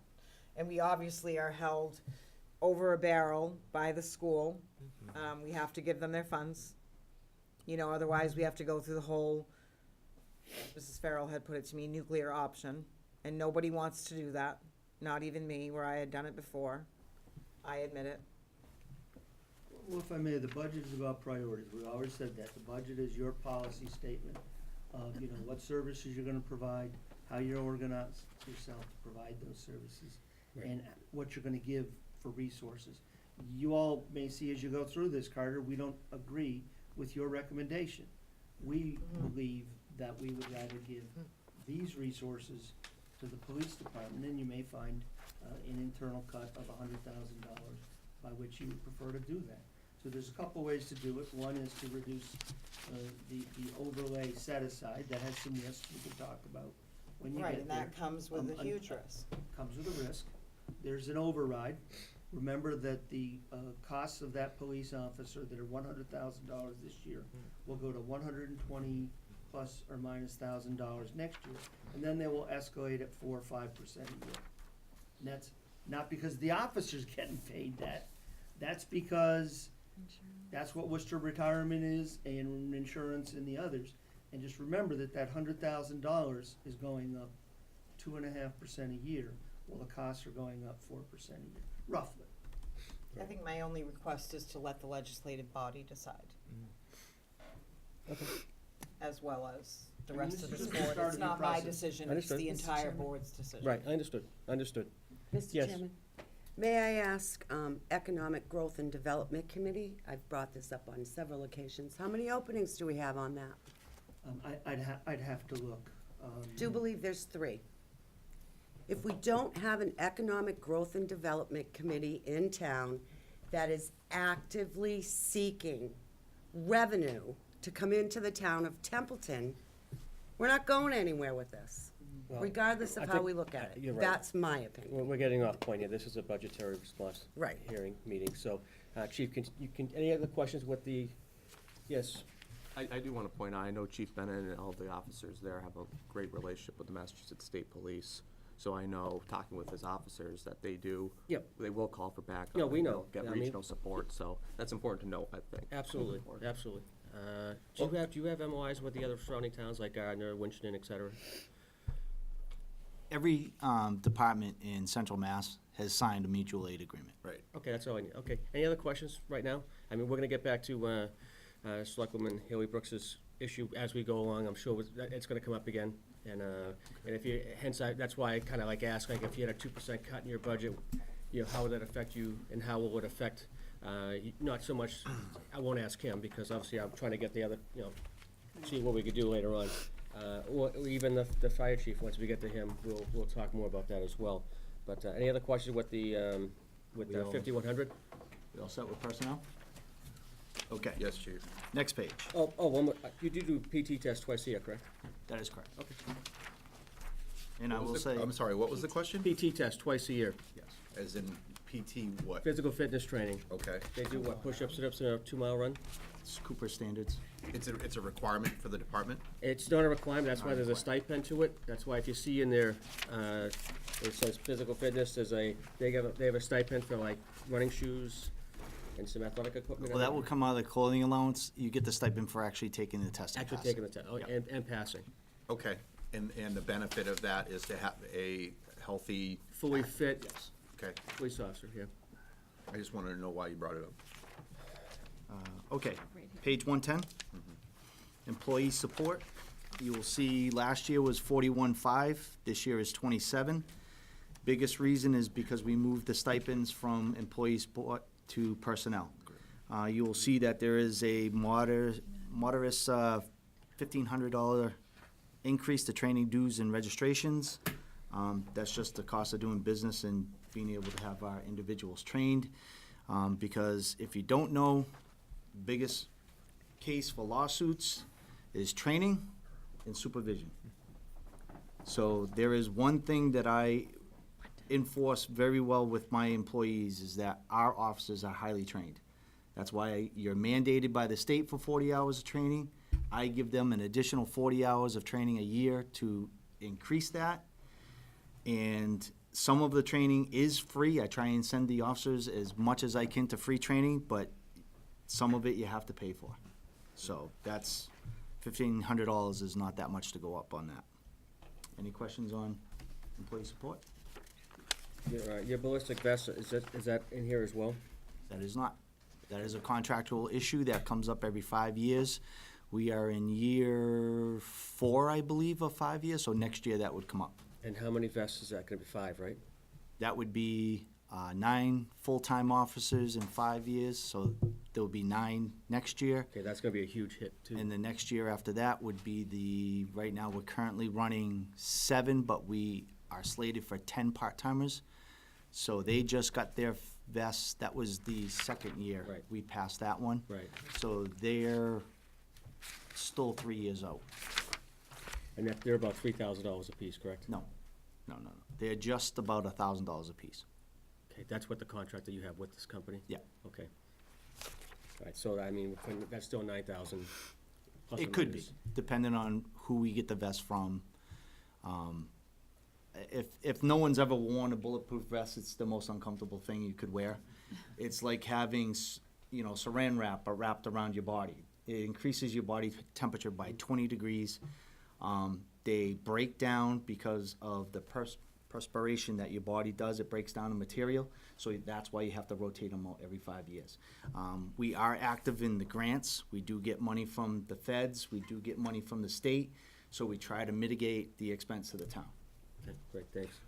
What, you said it's a contract, or it's not an outright purchase? It's a contractual issue to replace those vests. It's in Okay. their contract. Got it, I understand now.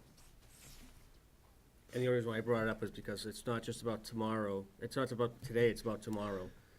So when we start thinking about, 2, 3, 5 year, financial economic plans, I mean, these things always have to be developed, because again, that potential could be, I'm just using big numbers, say a $10,000 hit extra to the police department next year, as an added cost because of a employee contractual issue of having a safety, bulletproof vest. Well, I like to go to what Diane talks about, is a fully trained and equipped police force. Yes. More to the point of the emotional stuff that she was bringing, to make sure that they're safe when they go out. Absolutely, I agree, 100%.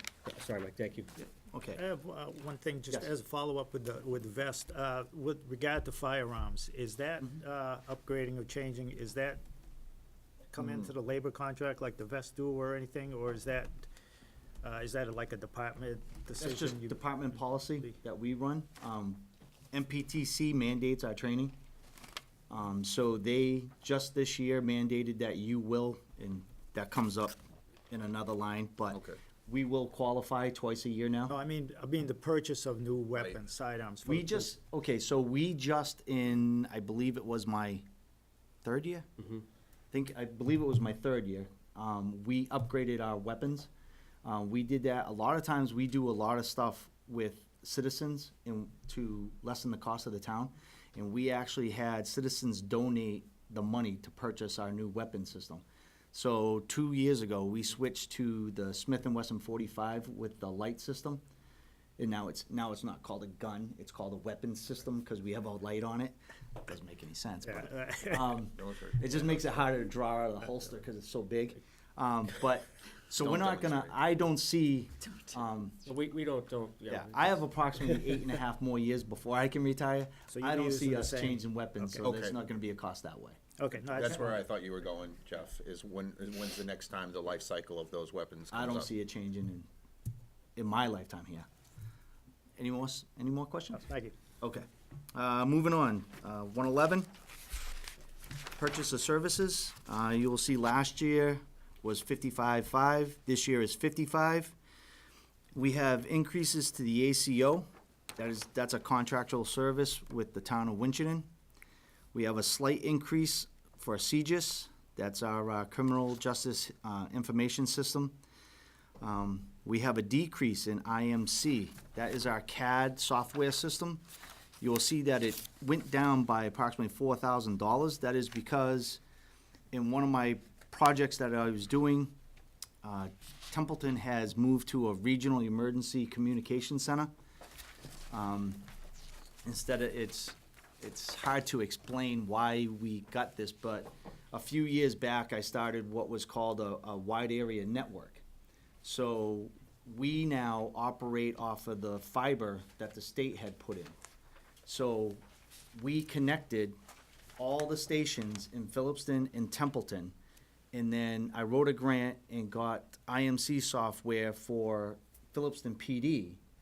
Now what we do, and it's unique to any department or area in the state, we actually house a virtual server in Templeton PD. And all the software comes from us to the other departments. Nobody else has this. We also, looking ahead to all the cyber attacks, we now have, because we're on the fiber, we have what's called a firewall, but we have what's called a shark wall, and nothing can get into our system. So this bumped us up to a regional, made us a top of the line. And as a result, Phillipston took on more of a cost for IMC, which reduced our cost. Let's see, Avaya is our phone system. You'll see that went up $1,200. That's because of the new building. There's more phones in the new building, and that's caused the increase. You will see cell phones in the second thing there is the computers in our cruisers. That went down by almost $5,000. Last year, my assistant and I went to the Combis event down in Gillette, and we actually met with the Verizon reps down there. We had them come out. We noticed that there were a lot of contracts within our Verizon bill that were different.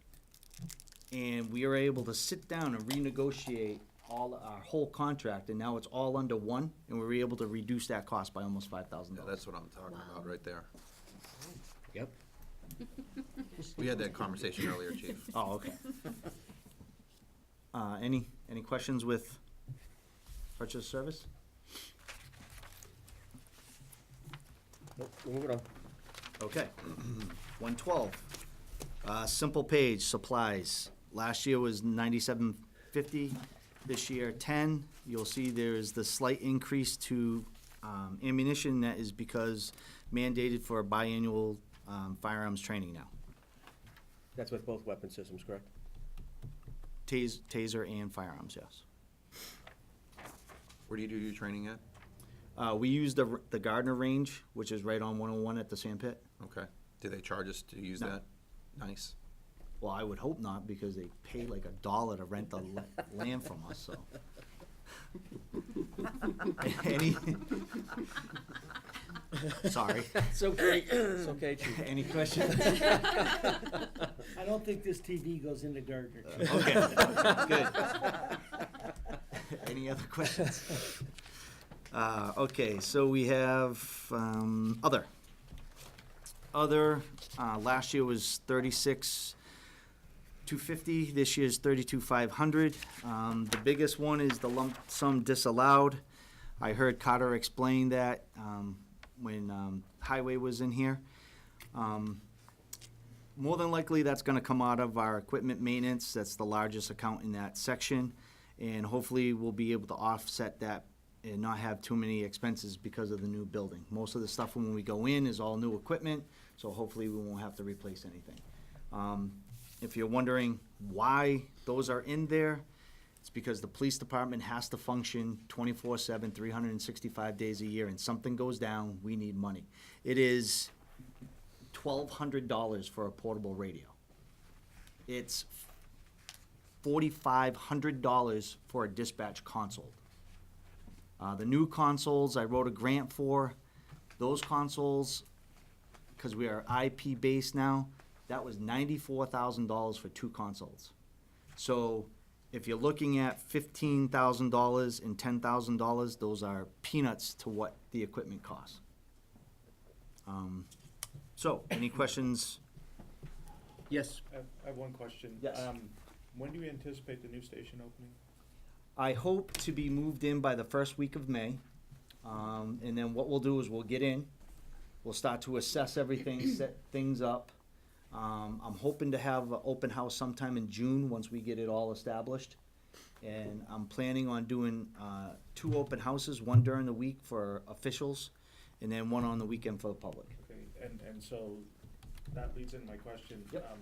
It's my understanding when you went for the override, that you'd be reducing cost of having to, house prisoners at Gardner or whatever. We have, Do you pay, if you had to take someone, because you can't hold them here or whatever, Yep. to Gardner, or wherever you take them, okay, let me clarify that and tell you what our policy is now. As somebody brought up, we have a very good working relationship with the state police in Athol, the barracks. We're fortunate because a lot of communities don't have a relationship like we do. The colonel of the state police has mandated that they will assist all local law enforcement. Lieutenant Millette over in Athol really enforces that. So basically, our cells are only gonna be used when we have a prisoner under arrest for booking. Then what we will do is we will transport that prisoner to the barracks. My intention is never to hold a prisoner overnight. okay. They will get transferred to the barracks, and then the barracks actually transports those prisoners to the Franklin House of Correction. Okay, so is there a cost associated Nope. with holding? Okay, that's, okay, Nope. thank you. 100% free. All right, great. Uh, Okay, those. So, if you go down and you look at the overall budget for FY19, it was $1,303,000 to this year, $1,352,20, $49,000 difference. I will point out that that difference does not take into account the two unions are in negotiations now for a new contract. So if they get a pay raise, I will have to redo my budget. And the two unions, one's dispatch, the other one's the police department, Yes. the law enforcement officers itself. Do we have any other questions? Any other questions for the chief? Well, the one thing I wanted to point out, the paper that I distributed earlier, the chief had requested $40,000 towards a generator. The current generator will operate the dispatch side of the Right. house, it won't operate the entire building. There is $250,000 in the Economic Development Bond Bill, Chapter 28 of the Acts of 2018, for additional work at the police station.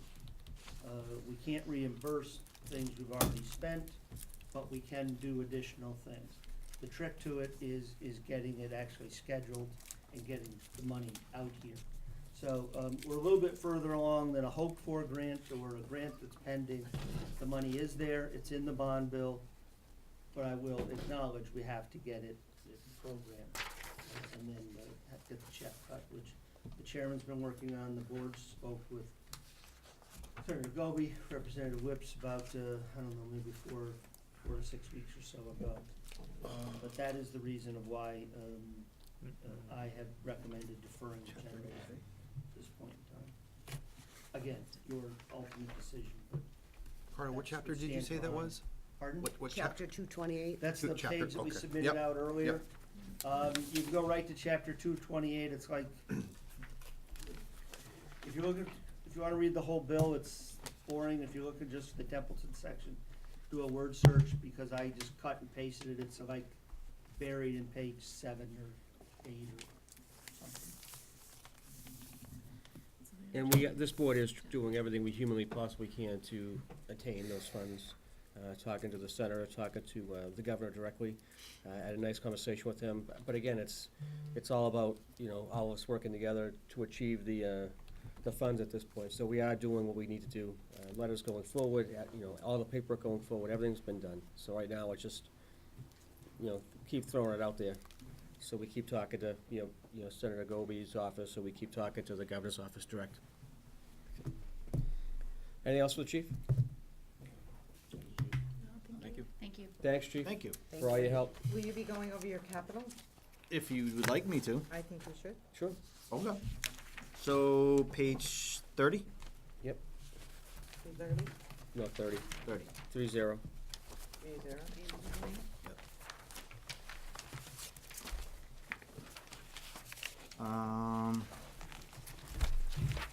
So we had put in for,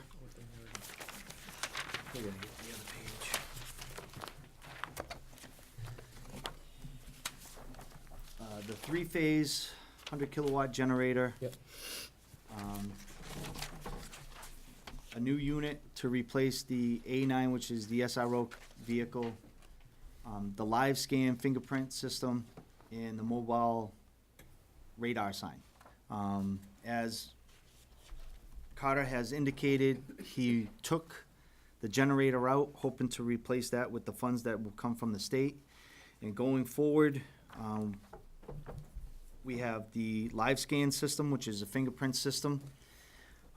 We do approximately 250 LTCs a year. Most of those, a lot of them are new. It's about a 50-50 base. And right now, we're at the archaic mode where the individual comes in and we have to take the ink and one by one do the fingerprints. So if you figure, if we're doing 250 of those a year, the town makes $25 per LTC off of that. That goes into an account. And at the end of the year, the accountant takes the rest of she looks ahead at what our quarter is, and then she takes the balance, knowing going forward that she has to keep this amount in, and the rest goes into the general fund. So it's a moneymaker for the town, first off. A lot of things are coming to fingerprints now, and where you have to submit your fingerprints to businesses, employment, everything like that. We'll be able to better serve an individual because we'll be able to put the live scan on and send it right into them. The state likes it better because officers are not always the best at taking fingerprints, and people aren't always the most cooperative to give the fingerprints. So it's a much needed piece of equipment. I did have a resident ask me about the cost. I indicated to them that, well, if I asked for something, I had to give documentation of why I was asking for that. And in the budget, there's, on page 272 and 273, you'll see the equipment that we're asking for. You will see on 274, the breakdown of the cost. This piece was recommended to us for the need that we're gonna have. It's not just because I wanted a Cadillac instead of a Honda. It's not the most expensive piece of equipment there, but it's not the cheapest. It's middle of the road, it's what we need. The mobile sign, we're gonna be able to move that. It's unique. It has brackets on the back that can adjust to the pole that it goes to. So I can attach that to a telephone pole, I can attach it to a street sign, whatever I need, and we can just move it around the town wherever we're gonna need that. It also does more than speed. It can record. It should be able to record Time of day. everything, time of day, traffic count. calculation, high speed, low speed. Calculate the 85th percentile. Yeah. I mean, you gotta download it on a computer. Yes, but it should be a benefit to the department because, we're talking about another officer. But let me explain that because of the size of the department and the demands on the department, that there's only like 2 guys that go out and have no other responsibility other than patrol. Everybody else has other responsibilities. So during the day, when there's 3 of us working, myself, the SRO is assigned to the school. He's not out running radar. The day guy is the court officer, so he can't be out running radar because he has to be in court all day. And then, or in and out of court. And then he has to come in and he has to log evidence. He's got to get all the documentation going to court. So there's not somebody that's just there to run radar. There's not somebody just there to answer calls. That's when during the day, you got 3 guys on and we still have to ask Phillipston for backup to handle calls because our guys are out doing other things because that's the demand that's on them. The only ones that really don't have anything extra assigned to them is the midnight guys. Because who else is up at midnight except for them? Not me. So the mobile sign will really help us out because we'll be able to put that out when we get a complaint. We'll be able to put it out. You'll see the speeds. We'll be able to tell the residents, look, this is the average speed out there. They're really not speeding. So it should help us out when it comes to that. I'm telling people it has a camera in it too for license plate notifications. Not so- this one. I know You that. don't have to tell I'd them. be John, we'd be looking at like $15,000, not 4. Maybe it would pay for itself. Yeah, put those tickets. Carter put a little blurb in here about the cruiser, and we talked about it. I still don't see us I don't see us staying with the Ford. I'm gonna say it now, I brought it up before. The Ford, 2015 is our oldest SUV Ford right now. It's not even a full 4 years old. The thing is falling apart. The quality of the Ford SUV, I'm sorry, I hate to say it, is atrocious. All the area departments, I don't wanna say all, most of the area departments around us are going to Chevy. Phillipston just went, Westminster just went, Petersham just went.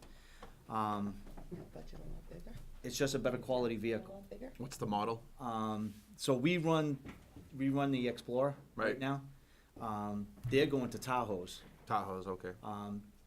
Phillipston actually went to a Tahoe plus a pickup truck. For the dog. For the dog. A lot of departments are switching. I brought it up to Carter. A lot of departments are switching to pickup trucks. I don't know where we're gonna go. I'm gonna explore it. The new Dodge As long as it's not a Ford. Durango, yeah. The new Dodge Durango just got pursuit rated. It's been on the market for about a year and a half now. The unique thing about them is when they built their car, they actually had a police commission as input to the vehicle. Not just engineers from Ford or whatever. They actually had a commission of police individuals that sat down and said, you need this, this, and this. So I don't know where we're gonna exactly go with that vehicle. I'll research it. The car that I want is actually only 32,000, where if you go with an SUV, you're talking the $42,000 to $44,000 range. So that's our capital. We talked about the generator. Big need for the generator, because the generator that is in place will only power the dispatch center. It does not power anything else. So when that place goes, when we lose power, other than taking phone calls, we will not be able to do a thing. So that new generator is a big need. Back to the radar sign thing, is the intent for that to, like, pinpoint or identify locations where there's constant speeding and stuff, and maybe put an officer there? Well, if you, Or is it just to let people, besides letting people know that they're, going too fast? it's twofold. It's the same, but if you notice, we have a Facebook page, and a lot of residents will reach out to us on Facebook, and they will say, "Hey, we have speeders on our street," and you'll see the officers go out and address it, and they'll sit there and they'll see if the speeders are there. And then this way, what we'll be able to do is that when a resident puts in that complaint for that particular road, not only will be able to put an officer out there to address it, but they'll be able to see the sign and actually see what people are doing for speeds. And it does let you, Jeff, see, when you get that computer printout, the chief would be able to see, I've The got trends. 155 cars during this band of time. And so, that's when I'm gonna make sure there's somebody out there. Because I'm getting this generic, there's a lot of speeders. Yeah. The other thing that it does is it lets them do a complete printout, and often there aren't a lot of speeders. It's just, it's perception, somebody's, at the bottom of a hill as people are going up. It's sound, there's different things. So, we've found in other communities, this has quite a bit of utility, both from sort of reminding folks, trying to get them to slow down, giving the tool, to the police of the ability to tell when is the best time to deploy those resources, and giving documentation and printouts to the neighborhoods and advice to the board as to the setting of speed limits. Is there a recurring cost with it? Because they let you know if you're speeding or not. I mean, Right. I don't believe so. If there would be, it would only be if lights go out, or if they have to Just update. generic maintenance, but there's not like a service contract that goes along with it? Generic Okay. maintenance, and if they're maintained, stored properly, you should get 5 to 7 years out of it without much trouble. There's some batteries you have to replace on it occasionally. Got it. Julie, you have a question? I had a quick question on that. So you do your research and you have this out in a particular area in town, and you see that between 10 a.m. and 12 p.m., you should have an officer available in that area because it looks like people are speeding regularly. Where are you gonna get that officer? I'm just curious because just recently you stated, I have one in the court system, I have one in the station, I have one doing this. You don't always have that person, correct? I don't. So you'll see in the budget, under personnel, there's unforeseen overtime.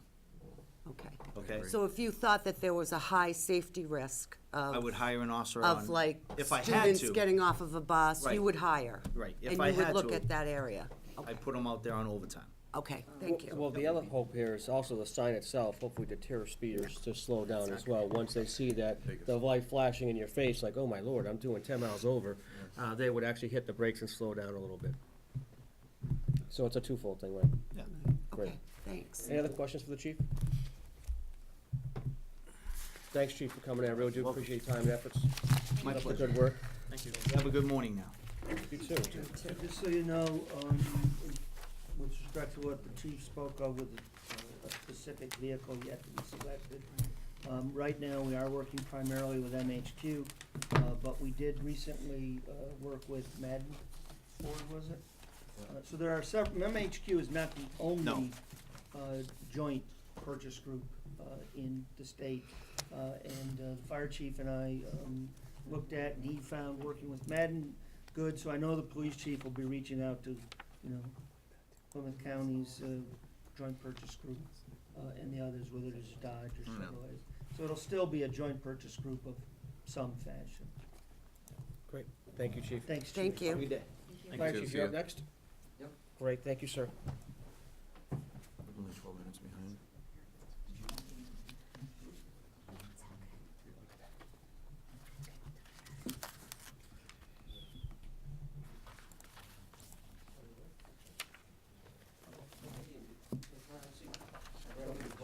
I'll give you quick, thank you so much. I'll be right with you. I think that's what I said. 126. Adam, what page is EMD on? 126.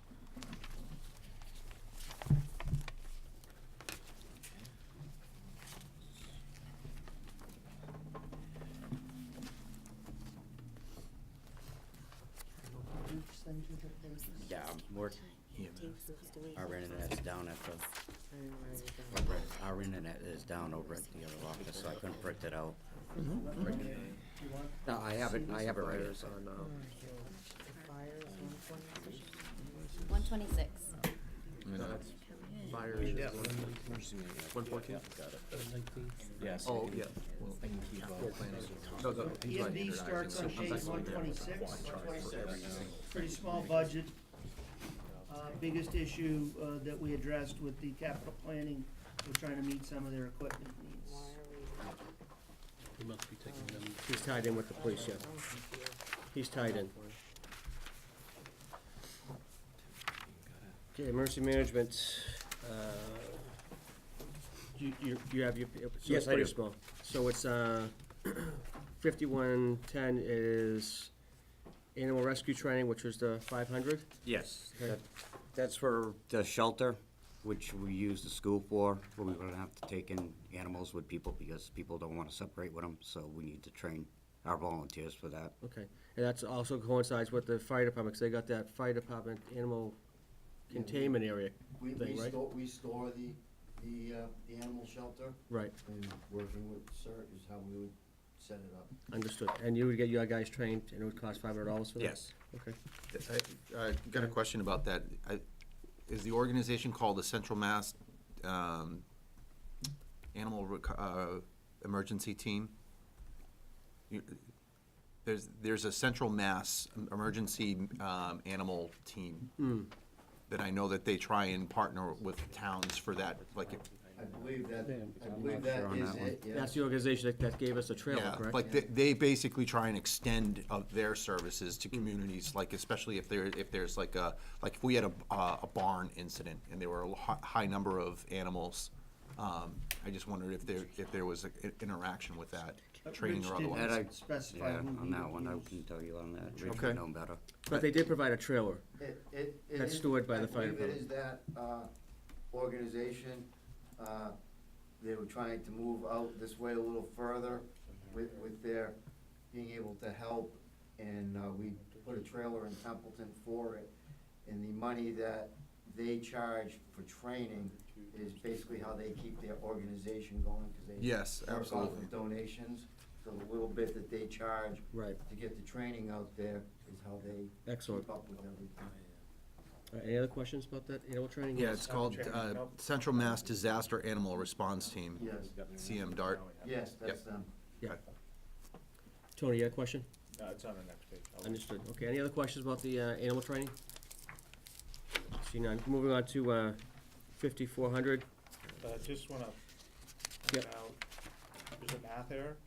Math error, okay. On the computer monitors, you have a quantity of 2 at $200, but you only have $200. Computer. It What's should that be either, formula? it should either be $100 for yeah. a monitor or $400 for two. I Which would one? think $100 for Oh. just a is it just like a regular monitor? Yeah, it's just a monitor. I would think that $100 Yeah, is I probably. think that's, Yeah, he 100. just Okay, put Two two at instead of 100. one. 2 at 100. So the 200's correct. We'll issue revision pages on any of these things. I'll make a note of that too. Thank you. There's a lot of them. Okay, any questions with the, with this, as far as the water, paper, cartridges, binders, miscellaneous? Any questions? So, just for my edification, just same group that, like at the craft fair, you're out there. Yes. doing- CERT, right? So does the craft fair reimburse you at all for anything? Or any of those type of events that you support, you know, you provide the service to the community, where that is kind of a private event, or any of these private events, do they? Some do give donations, Okay. and that's where we get our extra money to keep running. But everybody there is volunteer? and- Yes, okay. everybody's volunteer. All right, thanks. And it's donation based. Any other questions? For, That's a 5,600 line item. yep. Okay, moving on to There's no plan. 5700, which was the pickup truck that's actually not being funded, as you can see on the page. Oh, Mr. Chairman. Yes? Yeah, I brought that up in our last meeting, the advisory, like You did. what we were doing with that. Okay. That's the, they're getting ambulance 2. Yes. Yes. Yeah, You Yeah. see that on okay. page Right. 231 Yep. Yeah. of your budget book. I Yep. worked that through with Rich.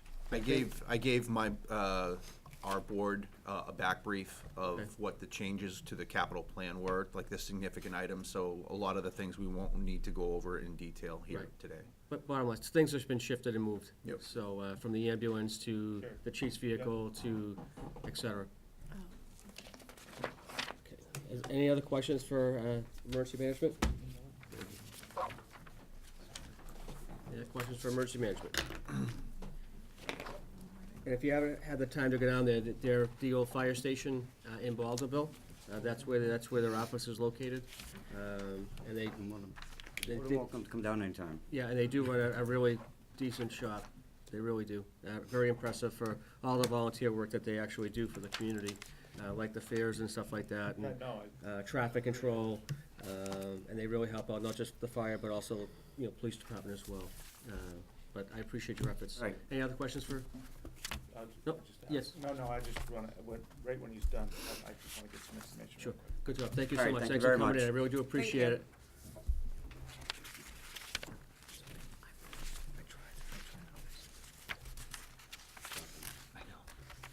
Chief, how you doing? Good morning, Good morning. Morning. Department's running strong? So far, so good. Excellent.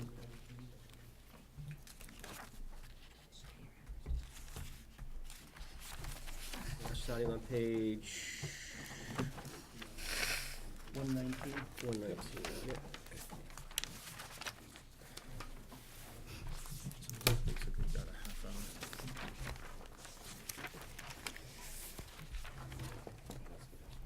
We're starting on 119, but if you look at 117 and 118, it actually has a description of his department, how things are running, how things are going, things he's gonna potentially need, and pretty much the overall structure of the fire department.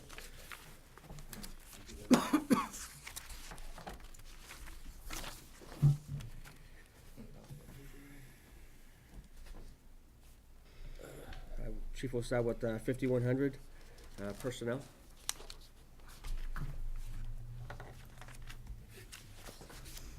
All right, 5,100 personnel.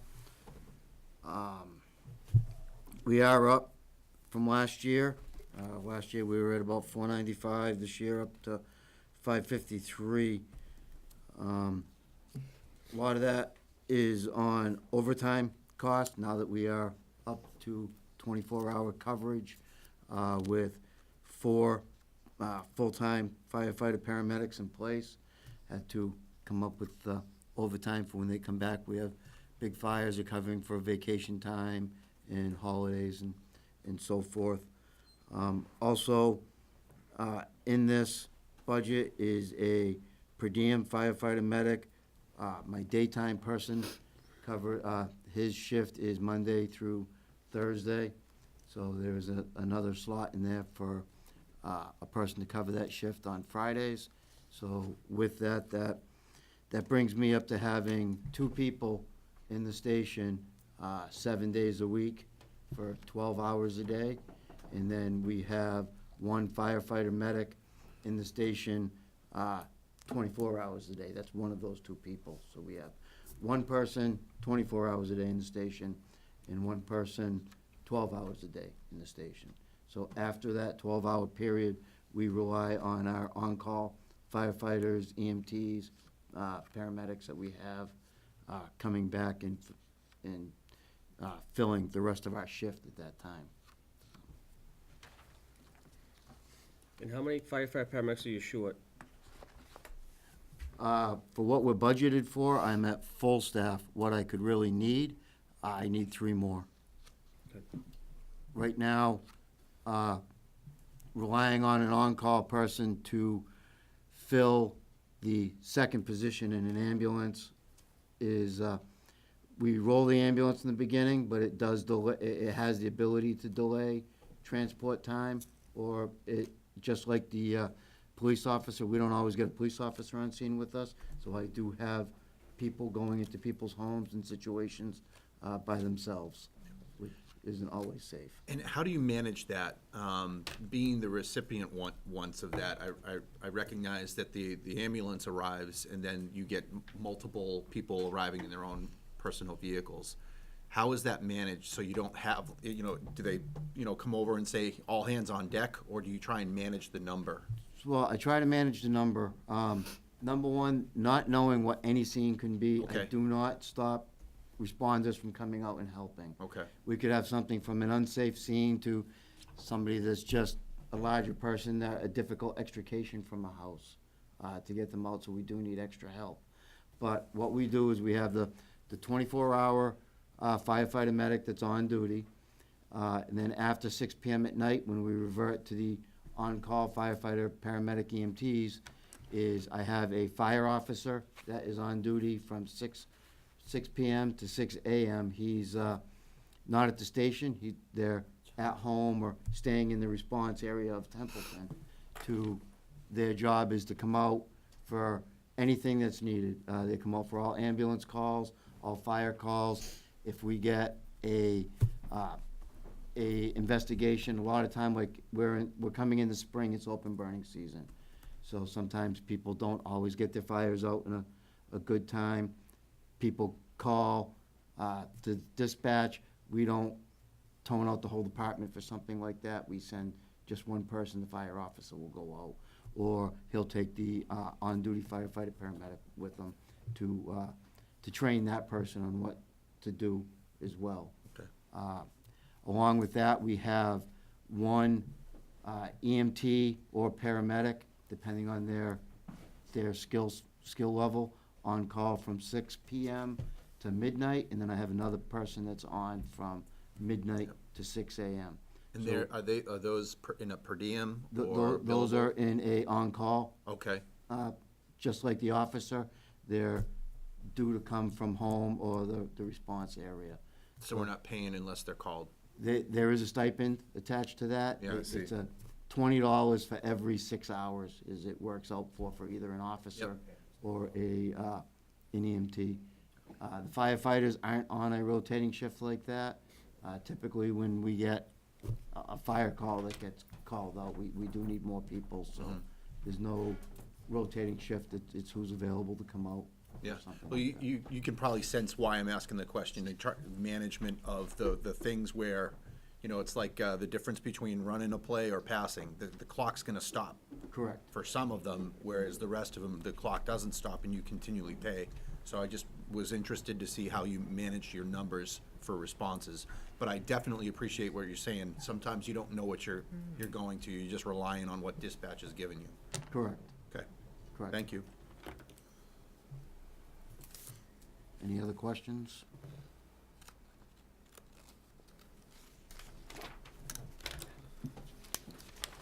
$5110. All right, 5110 employee support. So I have a little bit of an increase in this year. Last year, in years past, we've tried to purchase 5 sets of PPE, structural firefighting equipment, for the department to keep up on a rotating basis with it. Unfortunately, in the past, it didn't always get done in past years. And that equipment alone is only has a 10-year lifespan on it per NFPA requirements. I'm not supposed to send them into buildings. I can't send them to the Massachusetts Fire Academy for any live fire training, any training that they have to take their gear with. It all has to be within 10 years. Also with the new data coming out about cancer in the fire service, heart attacks are no longer the leading cause of death for firefighters, it's cancer is. The NFPA is recommending, they're not mandating yet, but they're recommending a second set of gear for firefighters. This 10 sets will not even get me through next year. I believe I have at least 10, if not 11 sets of gear coming up for expiration at some point in time during the next fiscal year. So this would replace what I have out there now. It would not allow me to put any new staff on at that point in time. Chief, do you have a plan to do that, a recycle plan with the equipment that you have? Because again, I think one of the issues with town, I think town-wide, is the fact that we don't have our, what do they call that capital, that evolving capital, the stuff that we have that people don't like desks and chairs and, none of that stuff has been numbered. But do you have a plan as far as your equipment, what you have, the expiration dates of that set of equipment and We do. Right now, we Cycle keep, plan. life cycle plan? yeah, we keep we have it on Microsoft Excel right now on what people Smart. get. But with the IMC software that we were getting through the regional dispatch system, we now have a better way to track all of that, where I can actually, it gives me a good place for serial numbers, model numbers, manufacturer numbers, everything like that. And some things under contract. And it actually takes, and we can say the life cycle on it, and I can take everything right down to a serial number and a size or anything. So if I issue somebody a radio, that radio is actually about 4 or 5 pieces in a database, because you have the radio that has a serial number, the battery, the microphone, the charger, all of that I can track. And when something breaks down, I don't have to think, 5 years from now, I don't have to say, well, geez, I've got 30 radios and 15 chargers now, where did they go? I know where they went, because I've taken them out of service, because they failed and I had to buy new ones, and I can track it all per individual. The other thing we try to do, where the gear is only good for 10 years, I leave it with the person after the 10 years, because it is okay for, not really okay for it, but we're using it right now as a backup set of gear. We have a structure fire, the gear needs to be washed. There's no more of the days of your gear is dirty, it looks cool. It has to be washed after calls. We have one gear washer, we do not have a gear dryer. This gear cannot be put in a regular dryer at home or down the laundromat, because it's not supposed to see the heat. And even a low heat cycle deteriorates the gear. So what do you do now? Right now, we Just take hang it it all up? apart and hanging it up, put a fan on it, and it can take days to dry, depending on the weather outside. So, having another set of gear that may not be quite in date is better than not having a second set of gear. Was the gear dryer on capital planning? It was not this year. It was not, okay. I was working with manufacturers on a new gear washer and dryer and installation, and was not able, I had trouble with vendors and Understood. contractors to get the I'll numbers see in place. something for next There year. will be something for next year. Great. Along with that, what I can say with the gear is I did put in, for the first time since 2012, we put in for the Assistance to Firefighters grant for the town. And I put in for 10 sets of structural firefighting gear. And I put in for what is on our capital plan, you'll see in a few pages, the Ply Event Vehicle Exhaust System for all 3 of our garages. In the class I went to for that grant, you know, cancer is the big thing, and both of those are cancer things for the firefighters. So I was trying to go right at the heart of where they were looking for in the grant for putting in. Well, that's great. That's a good idea. Utilizing grants is definitely, And what my hope would be is that is a matching grant, but the money that's built into capital for the Ply Event system that has gone through capital for one bay would actually be enough for the matching grant to be the matching funds. that'd be great. No one likes to smell diesel fuel. No, right now, That confined space. right now, the ladder truck, when it starts up, blows its exhaust right on my guy's gear.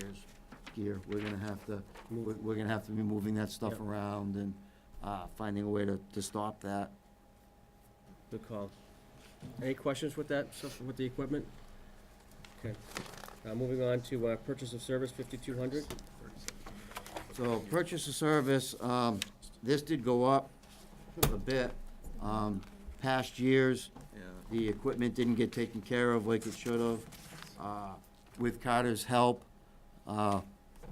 last year a little bit, in this current year, we've been moving up capital expenses, expenses for maintaining the trucks, and we're going through every penny of it, so I have increased the line items to take care of the equipment, maintain it, repair it when it's needed. I'm looking to try to keep that cost down by looking at different vendors for it, but right now, every time I put a vehicle in for service work, it's regular oil change and everything, it comes back with needing repairs, so.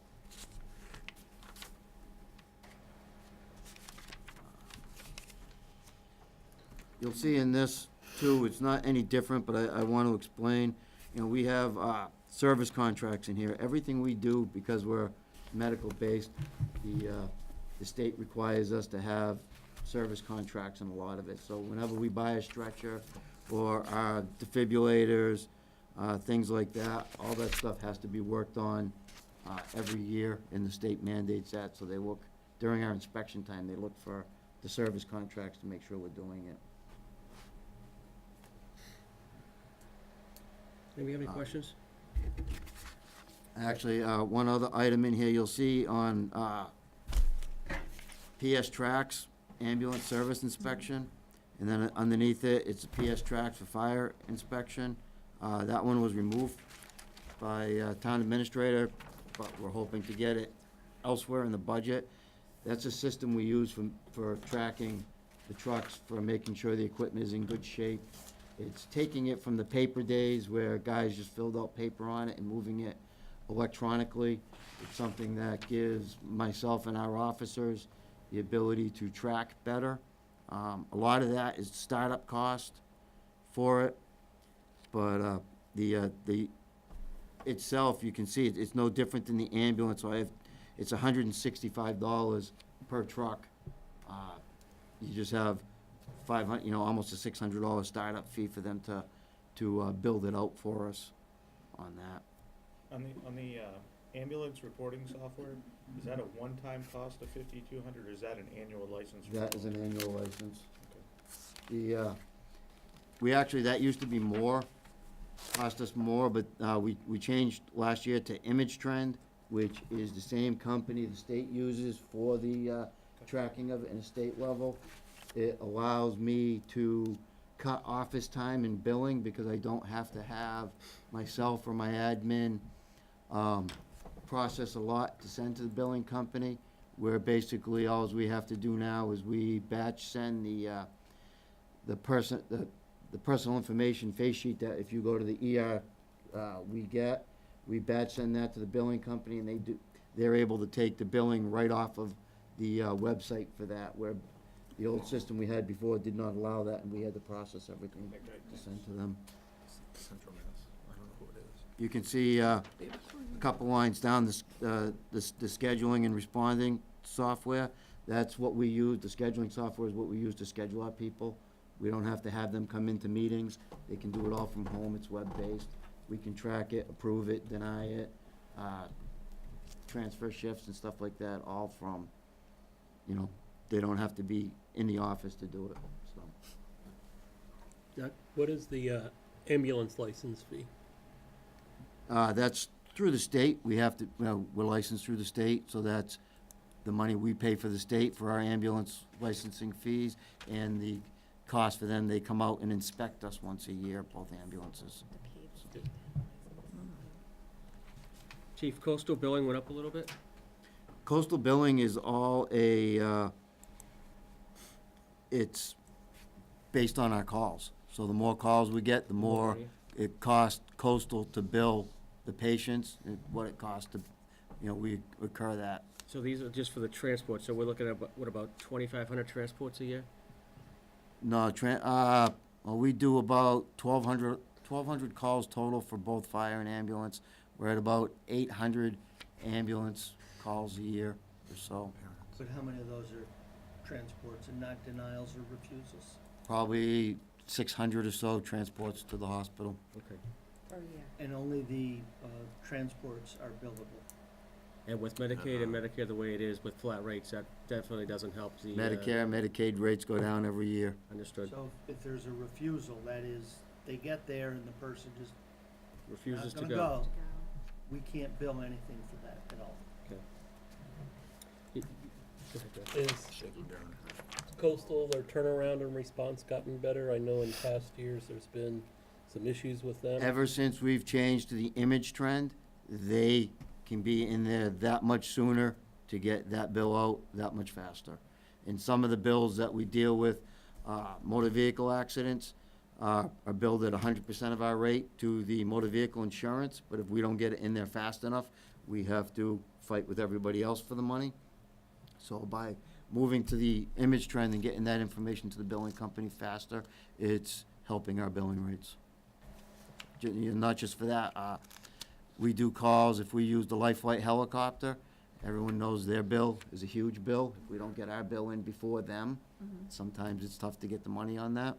So, and if we land the helicopter at a scene, we don't transport, we can't bill. But if we land the helicopter, say we use the Mount Wachusett Community College quite a bit, Right, that's or one of the ball fields in town or something, just transporting to there, we get to bill. We don't have to transport to a facility. If we're transporting to a helicopter location, we're allowed to bill. But if we have a motor vehicle accident here right on Route 2 and I land the helicopter, On Route 2? on Route 2, 500 feet from where we are, we don't get the bill for that. Okay. Now, lost revenue as far as non-payment, do we have a policy in place working on that? We don't have a formal write-off policy. That is one of the things that we're hoping to do this audit cycle. Okay. I'd have to check with There- Kelly. We picked There was 5 a or 6. policy back when Chief Laporte was in. It wasn't the greatest one. I have one that I'm getting ready to present to the board. Because a that's much gonna be better huge. one. 5 or 6 items out of the audit that we wanted to try to get done for Right. this audit cycle. Okay, all right. I think that's gonna be huge. Yeah, I'm working with a couple other area fire departments that transport to try to for the better parts of their policies, mirror theirs, so that we're all kind of the same in the area. So Understood. it doesn't look like it's anything that we're trying to do differently to hide anything. Absolutely, I appreciate that. I have the mutual aid charge. The ALS mutual aid charge, Why are we, we have to have some sort of money in there.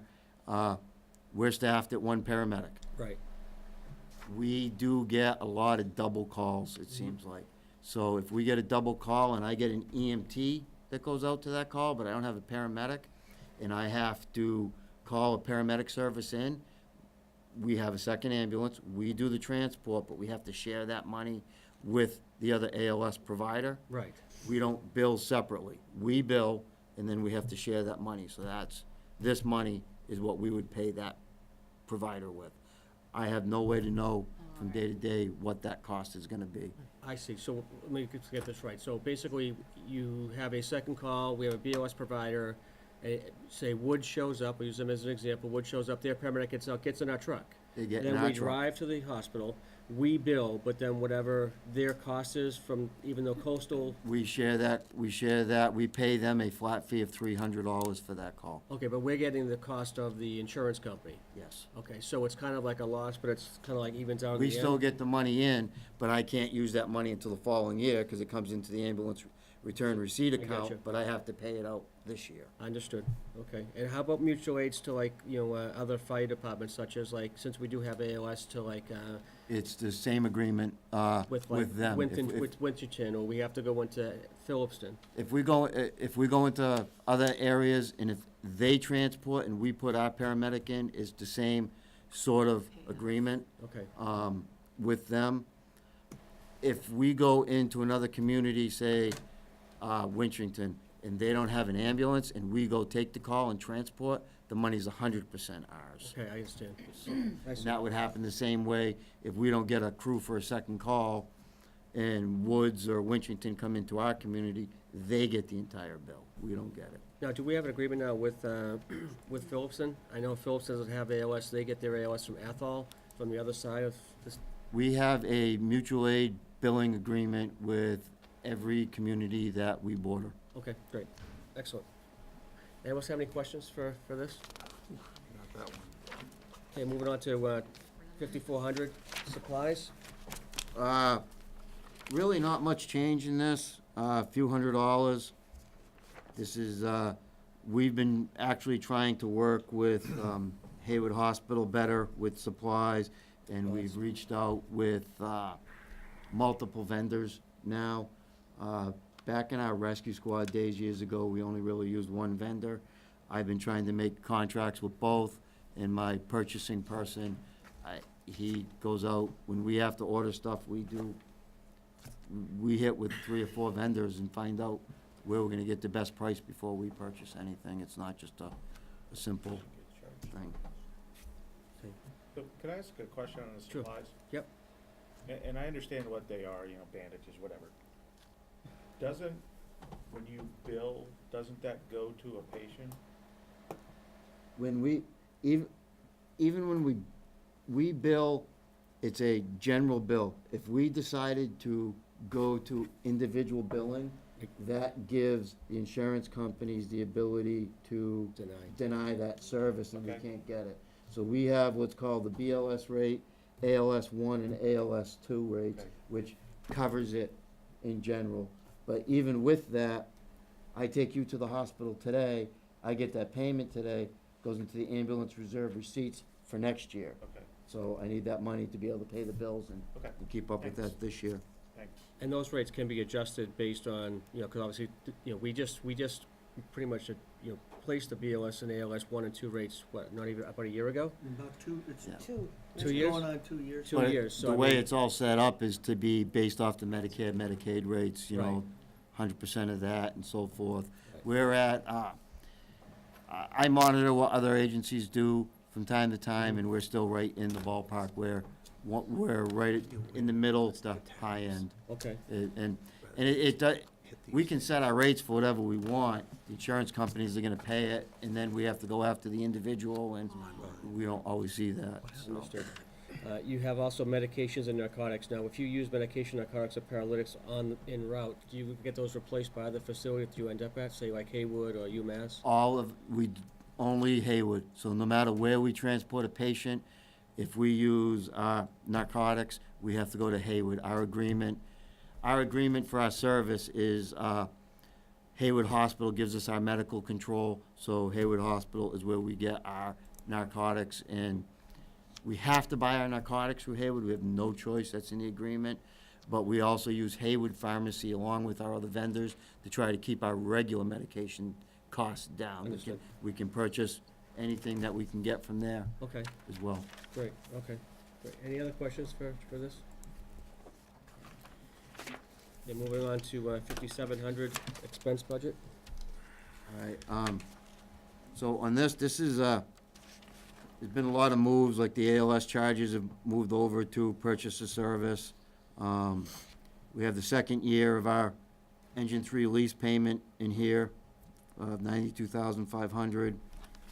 Just for an update on that, that truck is in the order of being built. I'm working with the contractor on that, and there are no delays in that yet, so we're looking for July-ish to come in to be delivered Right. at this point in time. Just so the advisory committee will know, a regular one-ton pickup, these aren't the ones you just go to the local vendor and buy, run 6 to 8 months delivery. Our six-wheelers are running 8 to 10 months delivery, and a major piece of custom equipment such as this is close to 12 Yeah, months. lead we're time. at like 330 days or so forth. The manufacturer has told me he doesn't see it taking that long, but we're taking a little extra time in the beginning process to make sure that all the i's are dotted and t's are crossed, that the truck is the way we expect it to come in, so that there's no hiccups at the end of the process. Just like buying an airplane, you gotta get in line with other people. That's Coming right, here. that's right. Even our cruisers, which you would think are fairly stock, are 4 to 6 months lead time. Great. Any questions with this? Yes, Jeff? Regarding, So it's on this sheet. items under this page that are moved to capital, Mm-hmm. are those being funded, those capital items, I know they're on the capital plan, but are they being funded from the ambulance receipts fund or taxation? I believe that with taxation dollars, yeah, through, Well, through free cash. I ask because when the ambulance receipts reserved for appropriation Yep. was created Yep. at the special town meeting November 7th, 2011, it was to see if the town will vote to create fire department ambulance receipts reserved for appropriation, where collected ambulance receipts for service are placed beginning fiscal year 2013. Monies out of this fund are expended only through town meeting for the purpose of funding various fire department capital requests pursuant to the betterment of the fire department services deemed by the Templeton Fire Chief. So we created a Mhm. reserved fund Mhm. to pay for capital items. And I'm just wondering why we are not using that fund for the intended purpose that town meeting voted for. And I know with the brief that we got, that advisory got from Mike about the capital plan, some things were left off of there because the pressure on taxation is just too great. It seems if we used the ambulance receipts fund to buy capital items, that taxation money going for those could be used for other things, and we could accommodate other departments with more of the purchases. Because every year we wait to buy something, it's gonna cost more. Right. Well, So the- my question is, that reserve receipts fund was created to buy capital things, because it was going to be sort of self-supporting. Mhm. And I know insurance and Medicaid and all, it doesn't allow that to happen, but we created that fund to buy capital items rather than taxation. I'm Right. wondering why why we're not following Well, that practice. the funds are being used. I mean, ambulance receipts receivable are being used to purchase items and things for the fire department. It is for the fire department. I mean, capital items, is it being used for capital? Because I notice in the warrant, it's to fund the general operating expense of the town. The ambulance receipts money is used in there. It seems contradictory to what town meeting voted it for. Well, it's not that it's contradictory, it's just that, I mean, there's not enough money It in is ambulance receipts contradictory. receivable. There's not enough money in ambulance receipts receivable to pay for all the costs of the fire department. His cost should be about $1 million a year, but he's not. What are you, about 600,000 overall total? We're gonna cost? be this year up This in year. the 800s. About 800,000. His cost should be comparable, and he's still short 3 firefighter paramedics. So some of those ambulance receipts receivable monies are paying for salaries, and other, That's not what it's intended for. It's for capital items. So the ambulance lease payment, the striker Mhm. cost stuff, those things, capital items. Firefighter gear would be, the way that it's worded would be covered under that. That fund was set up to segregate the money so it wouldn't go to the general fund. right. So you don't have to go for overrides and you don't have to put off buying stuff because you don't have the tax money to do it. I see what you're saying. You have the ambulance receipts fund money to do it, and he could get those things. And if you need another police officer or another firefighter, it frees up, again, it would free up taxation money to move in that Can direction. you give them the? My question is Well, why we're I'd be happy to using, look at the specific warrant article, Jeff, if you could let me know the annual town meeting and the date of that, because. Article 8, Of special town meeting, November 7th, 2011. I Article have it 8, right here for you. September 11 November 7th, 2011? of '07. No, November 7th of year 2011, Okay. and it was Article special 8. town meeting, Article 8. Yep. So I'll pull it out and look at it. It's a matter of accounting. The town had been taking and creating an expense account for the ambulance, which included some capital, some operating, and the personnel for the department.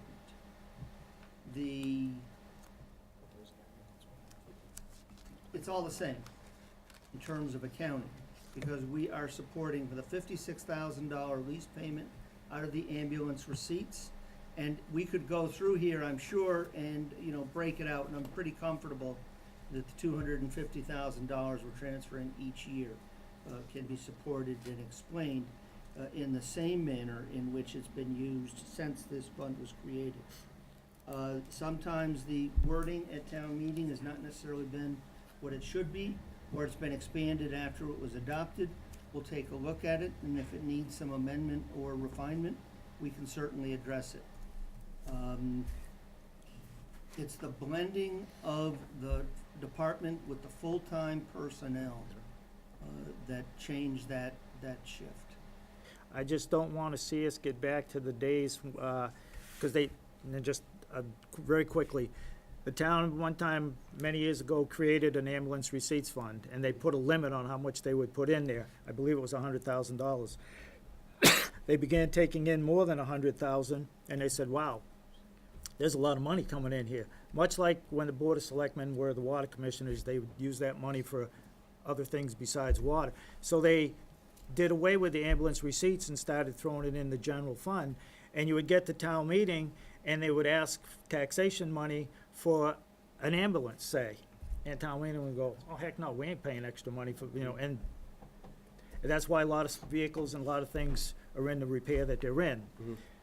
So, and I was not in favor of doing this, but this is the vote that ended up. If we're gonna have a town-owned operated ambulance system, we recreated the ambulance reserve receipts fund with the intent that if you're gonna have an ambulance, or if you're gonna buy gear, at least you wouldn't have to depend on an override or taxation budget. You would have money set aside, and it's easier to tell town meeting, hey, you're billing, we're putting the money setting aside, so when you want a new ambulance, the payment would come out of there. If you need clothing, equipment, or so forth, it would come out of here rather than taxation. Well, I'm not gonna disagree with you, Jeff. I think when they started the AOS program and the people voted for it, which again, I wasn't in favor of either, because I knew the cost, value down the road was gonna be really Because- large for a small community like this. That was in there last year. But what they should have done, is if they voted for the AOS, they should have voted for an override at that specific time and date to fund the ambulance, number one. And number two, they shouldn't have touched those ambulance receipts for at least the first 24 months, because then they would have had a rollover of dollars but again, they didn't do that. But I know So we're trying Woodcroft to fix it as we go. Talking to the chief, I can sit here, look him straight in the face, and I can tell you that all the ambulance receipts received that he's receiving, that is appropriate at town meeting, are being used for the ambulance and the fire department. Correct me if I'm wrong. As far as I know, Okay. yes. And you're up to date with the accountant? You do monetary responses with the accountant, you do a audit at the end of the year, obviously, you do your money We exchanges get and the stuff. quarterlies with them, and we Yep. keep everything up. Okay, and everything seems to be, I mean, Jeff's point is, again, I'm not here, Can I help out? What's that? Can I help at least the conversation out so we can move on? Sure. So, I absolutely think that Jeff has interpreted it correctly, and whether it's a shell game. To basically say, where is that revenue coming for that capital item? Right. I think the town has met the spirit of it. I think really, Carter, if I can paraphrase what you were saying, we're definitely expending the dollars, comparable dollars to what they're pulling in. You know, I've got the ambulance receipts up for the actuals and budgeted and forecasted. If in the future, whether it's town council or consideration outside of this meeting, that we need to show that as the revenue stream for that capital item, like we've done diligence for the other items, then Understood. we'll do that. Okay. But I think that he found that, and he's basically saying, And I agree, that's why I said we Yeah. would pull the article. Let's- We'd yeah. look at whether or not it Yep. was inartfully worded in the beginning, right, or whether or not the town by practice has stretched it beyond what it was intended to be, yeah, and we'll report back. And Okay. if we need a amendment or clarification, yeah. we'll do that. It makes Okay. sense the way Just that it to was fix written, but it if we need to so clarify it, we can. Residents look Thank at you. it and don't think, well, you're not using it as it intended, what we Understood. wrote, it's just, I understand. So- the way it is worded now, the way the article was. So is it should- possible that you plan to use it for capital expenses, but when you get to the point where you paid all your bills essentially, there's no money left to pay for the capital? So we know we need these things, and that's why they go to capital That's planning. about the size of it. I mean, for now, but let Carter do his we'll due check. diligence. Let him do his Yeah. due Jeff's diligence. saying it was argued as fenced funds, and we're not using them as fenced funds, so in the future, we do need to look at that. Okay, Let's- understood. But I move do on, 'cause believe we're that behind. this article Hold on a has sec. been amended Three three times. times. 3 times? Now, Since whether the 2011. 2011 is the third amendment or not, I don't know. We'll ask Carol But to there's check the whole been chain. There has been three some changes. amendments to this article. I know when the last chief was in, there was amendment when the last chief was here, when Chief Laporte was here as well. So that was, what, 3 years ago, 4 years ago? I've got it, Adam. 3 years. Little ago. over 3. Okay, There's nothing more we can do on it now. We'll okay. research I it. agree. We'll get back to Absolutely. you. Thank you so much for bringing that up, Jeff. Okay, moving on. Yes. You got, where are we? I think that's he it, was right? done Chief? other than the cap, just Anything on the capital? You want to talk about capital? Well, at the Capitol, This is 123. It's I mean, that's Oh, it's showing the all- things that were moved to oh. capital. yeah. Right. So with the Capitol, we 230. have the SCBA tanks, 8 of them. Yep. That's the last 8 to purchase in our Rotation? rotation of the SCBA tanks. We'll be Gotcha. up to date with all of those. And you do have a follow-up plan with that, correct? Yes. Okay, excellent. Yeah, from this point on, they're good for 15 years. We're only about year 4 into Okay. them, so we have quite a few years left on those. We'll be looking now to start the harnesses that they actually go on and upgrading and updating those. And then keeping up with the packs as they're needed. The ambulance, I requested 300,000 for the ambulance. We are looking, and I was working with Carter instead of a 5-year, to move that to a 6-year turnaround on that. And I do believe with the ambulances that are currently out there, we have that ability to do that with. Excellent. So And that's for the new ambulance, correct? that's for the new ambulances, and we've actually had, we've been dealing with 4 different vendors. We've had 3 different vendors bring in demos and give us pricing, and we can keep our costs underneath what is budgeted for. And as the chief, you developed an ambulance committee, I would assume, within the Yes. department? Yep. Excellent. The striker cots, it's, the ones we have now, they're hydraulic cots for lifting. They have a 7-year lifespan, and we are at year 7 with our cots. What we were looking at doing with it is they also have a system for loading that cot into the ambulance so that personnel don't have to do that extra lifting into the ambulance and out. It can take up to 700 pounds and load it in safely. It's safer for the personnel, it's safer for the patient, because we're not the ones doing it. You know, it's locked into that ambulance once we bring it to that ambulance. So there is cases where patients have been dropped out of the back of the ambulance, and knock on wood, we haven't had much of an issue with that. Good. The pricing that I did get also includes a 7-year warranty on it. It's good, the cots are good for 7 years. It's a 7-year warranty on it. That includes the technician coming out once a year and completely going through, included parts and labor on that. Excellent. Great, I appreciate that, chief. Any other questions for the chief? just to let you know, in our submission to the Light Department, there is a small possibility, there's a possibility, I don't wanna say it's small, maybe, okay, that we can get the replacement tanks, in conjunction with equipping the new, fire engine that we're getting, and if that's the case, we've asked the Light Department to then, allow us to replace other fire gear in lieu of these tanks. Understood. So we don't have final answers from the Light Department on what our requests are. We did provide them with supplemental information this past week. Okay, so that went to the light commissioners, I would assume? Yes, Okay. they sent us a series of questions, we responded, and hopefully we'll be able to get this locked in the next few weeks. They're on the hook for 10 grand now, and Well, they're not on the hopefully- hook for anything until they say, yes, that's what Right. we'll do. that's the plan at That's least, the 10 plan. grand now, maybe more. Yes, what we've asked them to fund actually comes to 67,250. They'd be capped at 66. And we've asked them, to make that fungible, so if there's a little more needed one place, Then a another. little less needed someplace else, they'd still do that 66. Okay. And that they would do it on fire gear. Great. Any other questions? Thank you, Chief, for coming in. Really appreciate your time and Thanks, efforts. Chief. Thank you. Tell the guys they're doing a great job. Yes. Just let everybody know, I'll pass on a revision. This week. Yep. Revision for page. This is a revision to one of the pages that was, Yeah, it Jeff didn't is here. capture, it only captured the first line, it didn't capture the second, the other lines underneath for the total amount, from the Department of Revenue. Anyway, Here is this. There's Page two 15. there.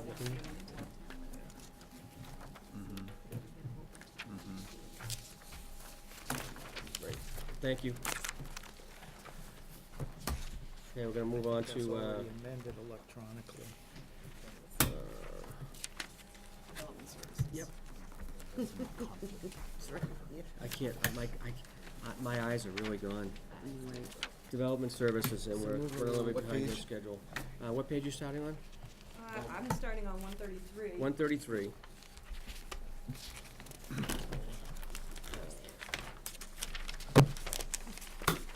Again, this was initiated last year, which, the memorandums in the front, just to give a quick explanation of what the department's doing, how they're doing, what they need going forward for the next fiscal year. And I think you'll see all the departments have done a similar memo, which is really a good read to really get an eye shot of what's going on with that department. Yeah, unless anybody has any questions from the memo, we can move on to 5100 personnel. Yep. So we should be able to catch you guys up and get your 15-minute space Okay. breakdown. Okay, then hurry up then. Not a lot of changes. Not a lot of changes. So, we still have health agent, senior administrative 1, administrative assistant 2, building commissioner, and inspectors. So the only change that we really have with inspectors is that they're paid from a revolving fund now, 80% on the fees that we take in, and 20% goes to the general fund. Okay. And it's working very well. Everybody's happy. So alternate inspectors is the only one that shows on my 5100. That's vacations, things like that, injuries, for extra coverage. So if we need like a building inspector because I was like injured or sick or something like that, okay, Correct. excellent. Any questions on personnel? Okay, moving on to 5110, employee support. Pretty much the same as last year. I'm looking for all our dues that we normally participate in for annual training, both for planning, conservation, Yep. Board of Health. Googled it just like you did. It's pretty straightforward, a little bit of mileage.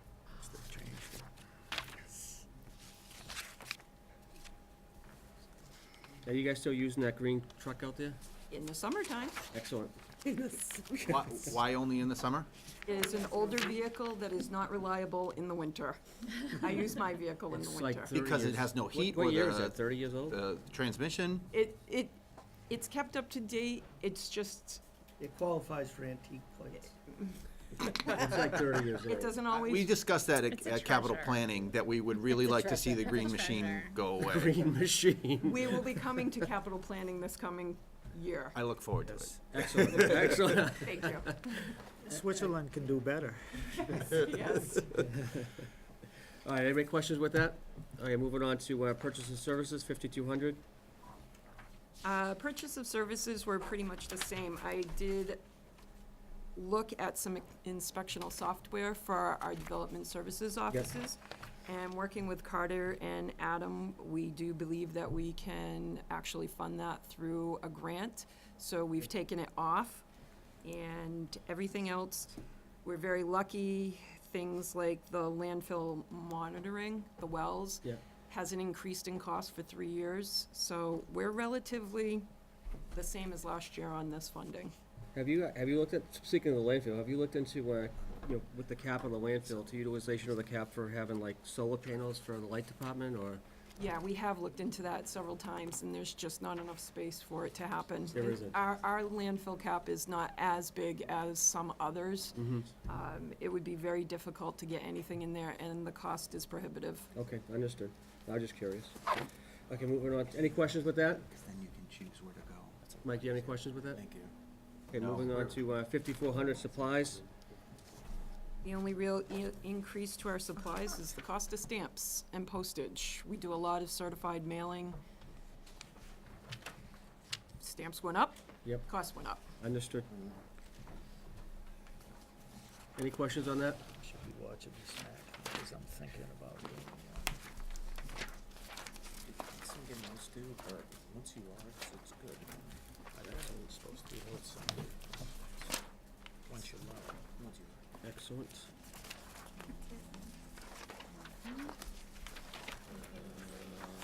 Yep.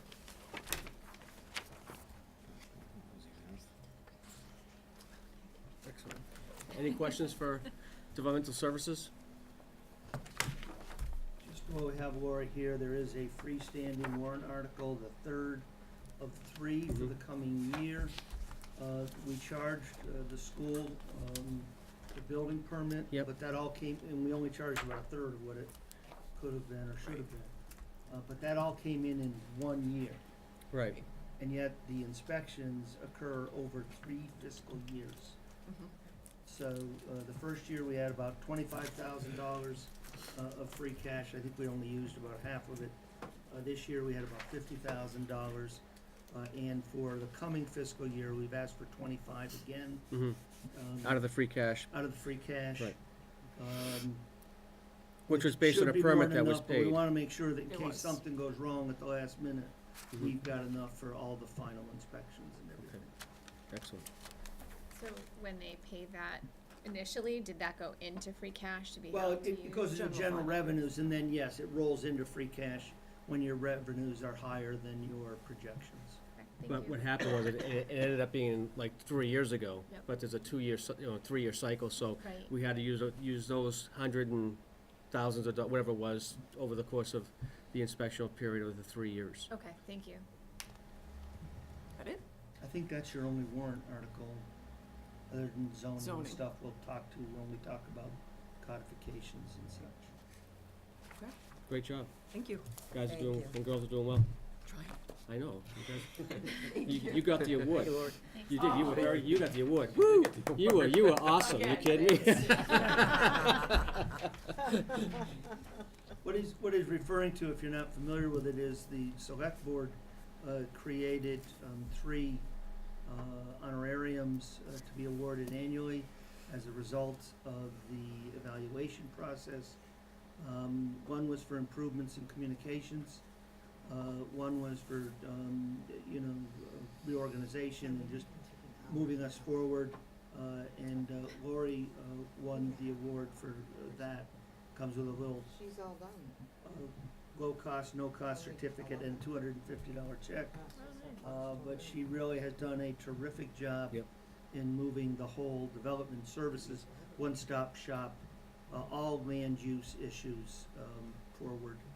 Been terrific in organizing the different committees so that For instance, when the state wanted to buy the lands at the, out there at the Fernald School, she put all the committees together in the room. She's done a terrific job for us. She has. And I think rewarding employees that are doing great jobs, I think this goes miles for their And for their just work. for, Lori used to be the administrative assistant in the health office.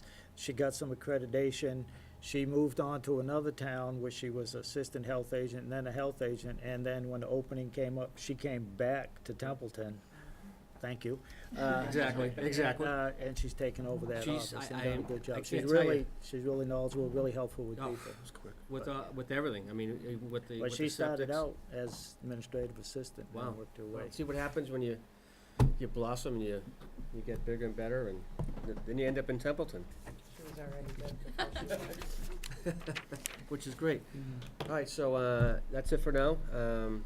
We'll take a recess. We can do our lunch now, or we can maybe move on to the advisory committee budget and get that one out of the way. Sure, we could do that since, are they here? No, they No, we'll haven't be here shown up. later. Why don't you take a nap? All right, we'll Let me go. just, now.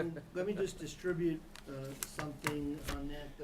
The memo on the advisory committee, we went back and forth a little bit on the size of the reserve. The only recommendation that I make to you is that you pick a method by which I put a number in the budget. Right. I'm a firm believer in having a process, sticking to it, even if you need to grind it out. So I wanna share, this is in your packets, but this is some changes that, we proposed to the financial management policy, which would codify, a process by which, I would put a number into the budget. They are obviously still free to request whatever they wish. I would hope that there could be a meeting of the minds as to what would be set aside, whether it's 0.5, 0.75, 1, whatever it is. I think that if there can be some meeting on the minds, that we can move towards that, the same way we're trying to move towards full funding on snow and ice. That would put everybody on the same page.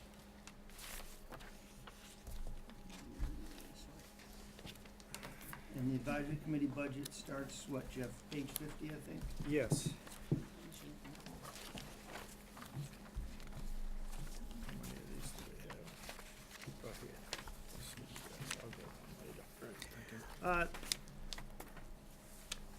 The committee met and voted on certain amounts, and we voted individuals as for employee support, purchase of services, supplies, and the town's reserve fund. Sometimes it's called the advisory reserve fund, but it really belongs to the town. And in the course of submitting that and filling in the spreadsheet that came from the Selectmen's office, me and Adam went back and forth in a few emails, and I probably didn't misunderstood the point he was trying to make. Anyway, earlier this week, I came down and met with him, and I brought the Excel spreadsheets that I printed out as I filled in the budget template and emailed it back to him.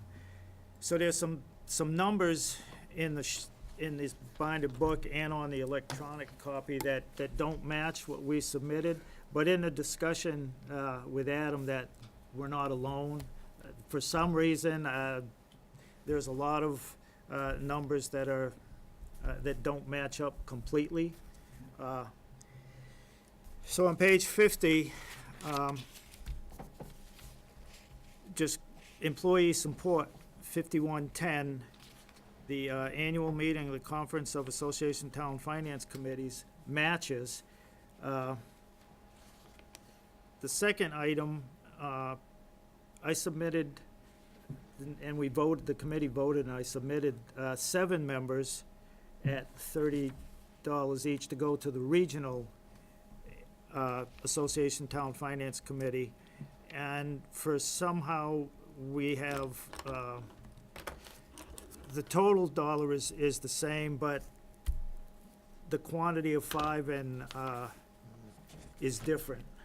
So I get, like, we discussed this I was going over this with Adam, and the free cash page had a formula issue on it, and I think there's other items. It's over 400 and something pages, so, is it gonna be exact, perfect the first time out? I don't know. So your quantity on that is 7, even though it's $30, which the 210 is the right number, but you want Right. 5 changed to 7. Right, we submitted 7, but somehow, that's last year's, the numbers, Okay. like I said, Adam, You we got went that, over Karen? this. I mean, The okay. next one the next issue that there is the transportation and mileage. Yep. Again, we submitted 7 at 25, and in the book it shows 5. Okay. We'll get that changed. And, Just a second. But the numbers are correct? yeah, Yeah, the end total. somehow it's like the formula thing, whatever the reason. The MMA annual meeting, we voted, submitted 4 with an allowance of $500 for each. Wow. And what ended up was 3 at 383, and again, that was last year's. Now, the request is the 2,000, but the town administrator recommends 1150. So what we submitted, I would like to match what we voted, and, whatever we end up with, we end up with. But and again, it's over 400 pages, and, stuff happens. Yeah, and Jeff and I did meet earlier this week. And we couldn't, And the numbers on the right, which are the critical numbers, all match up to their department request. For some reason, the quantity and the cost, I think we discussed whether it's a different version, it didn't translate over on our end, because Carter and I We reviewed opened the it. Excel spreadsheet, this is what was there. Bottom line is, tell us what it is, we'll revise this so we can give people amended copies, and we'll go forward from there. so that's the issues, as far as, the numbers, what was entered, and if you want to have all the copies of the printed spreadsheet, you can have them. The next one is Just 5,200. Jeff's copy on top of it. 5,200? We don't match So, it. wait, So we don't match it MMA against. annual meeting. Hold on our one second. copy Now, of hey, Jeff's request. Are they The old timer has Jeff, initials, so- but I figured Adam is up to That's date when on we this voted, board and correct? stuff. But I will We don't make get that, that. that's corrected It's copy. even close. Jeff, 5110, can we just run through that, because now I'm confused. What should be the Yeah. quantity as we go down? Okay, the quantity for pre-town, I'm Yeah, sorry. just go right down, 75153? No, the- Seven, it seven, should one, be, seven, 4. Oh, Yes. 4. 771. 174. 4. So, Mr. Chairman? Yes, I have a question on the MMA annual meeting. yes. It's a guarantee that 4 of the members will be attending that meeting? Because I haven't never seen No, and I one. can't guarantee that all 7 would not want to go either.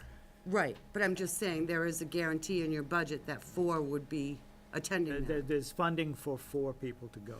Okay, And I based the $500, the cost amount, I mirrored what the selectmen put in for their members. Because it's at, the MMA conference is at the same hotel, the same right, right, thing, right. yeah. The parking's just recently went. outrageous and Yeah, did you all guys that. go last year? No, No one went last year. This year, like I told Adam, I intended to go, but there was a snowstorm, so and last year, we didn't really have, this was funding for 19, Right. and I intended to go this year. I had registered, but I Talking canceled about when the the storm Devon's one, came up. right? Okay, fantastic. No, I think so, one too. in Yeah, this is the Franklin, MMA, Massachusetts Municipal Association, which is held down at the Heinz Convention Okay. in Yeah, it's a Boston. good conference. It's a very good conference. I would recommend it. Okay. So, Okay, I got You that. have So we those got those, numbers? we got those numbers. Jeff, what time of year is it held? it's usually in January. Last one should be Why are we 500 doing a fixed $25 for mileage versus doing the This one? 58 cents like we do for everyone else? They'd have to submit it at the 58 cents. I Hence- think they just, as Want an opposed to overall putting number. the mileage at the So, 58, they just the estimated TA's it would numbers be were all 25 correct. bucks. But when it came time for reimbursement, they'd have to go by the travel allowance. Which Yeah. is like Save 58 cents last per year's mile. sheet. Do we get mileage? They just saved Yeah. time. They Right, didn't because this change would any of that. indicate Yeah, if 2 They people just were put the together, number that would Coming they be here? paying?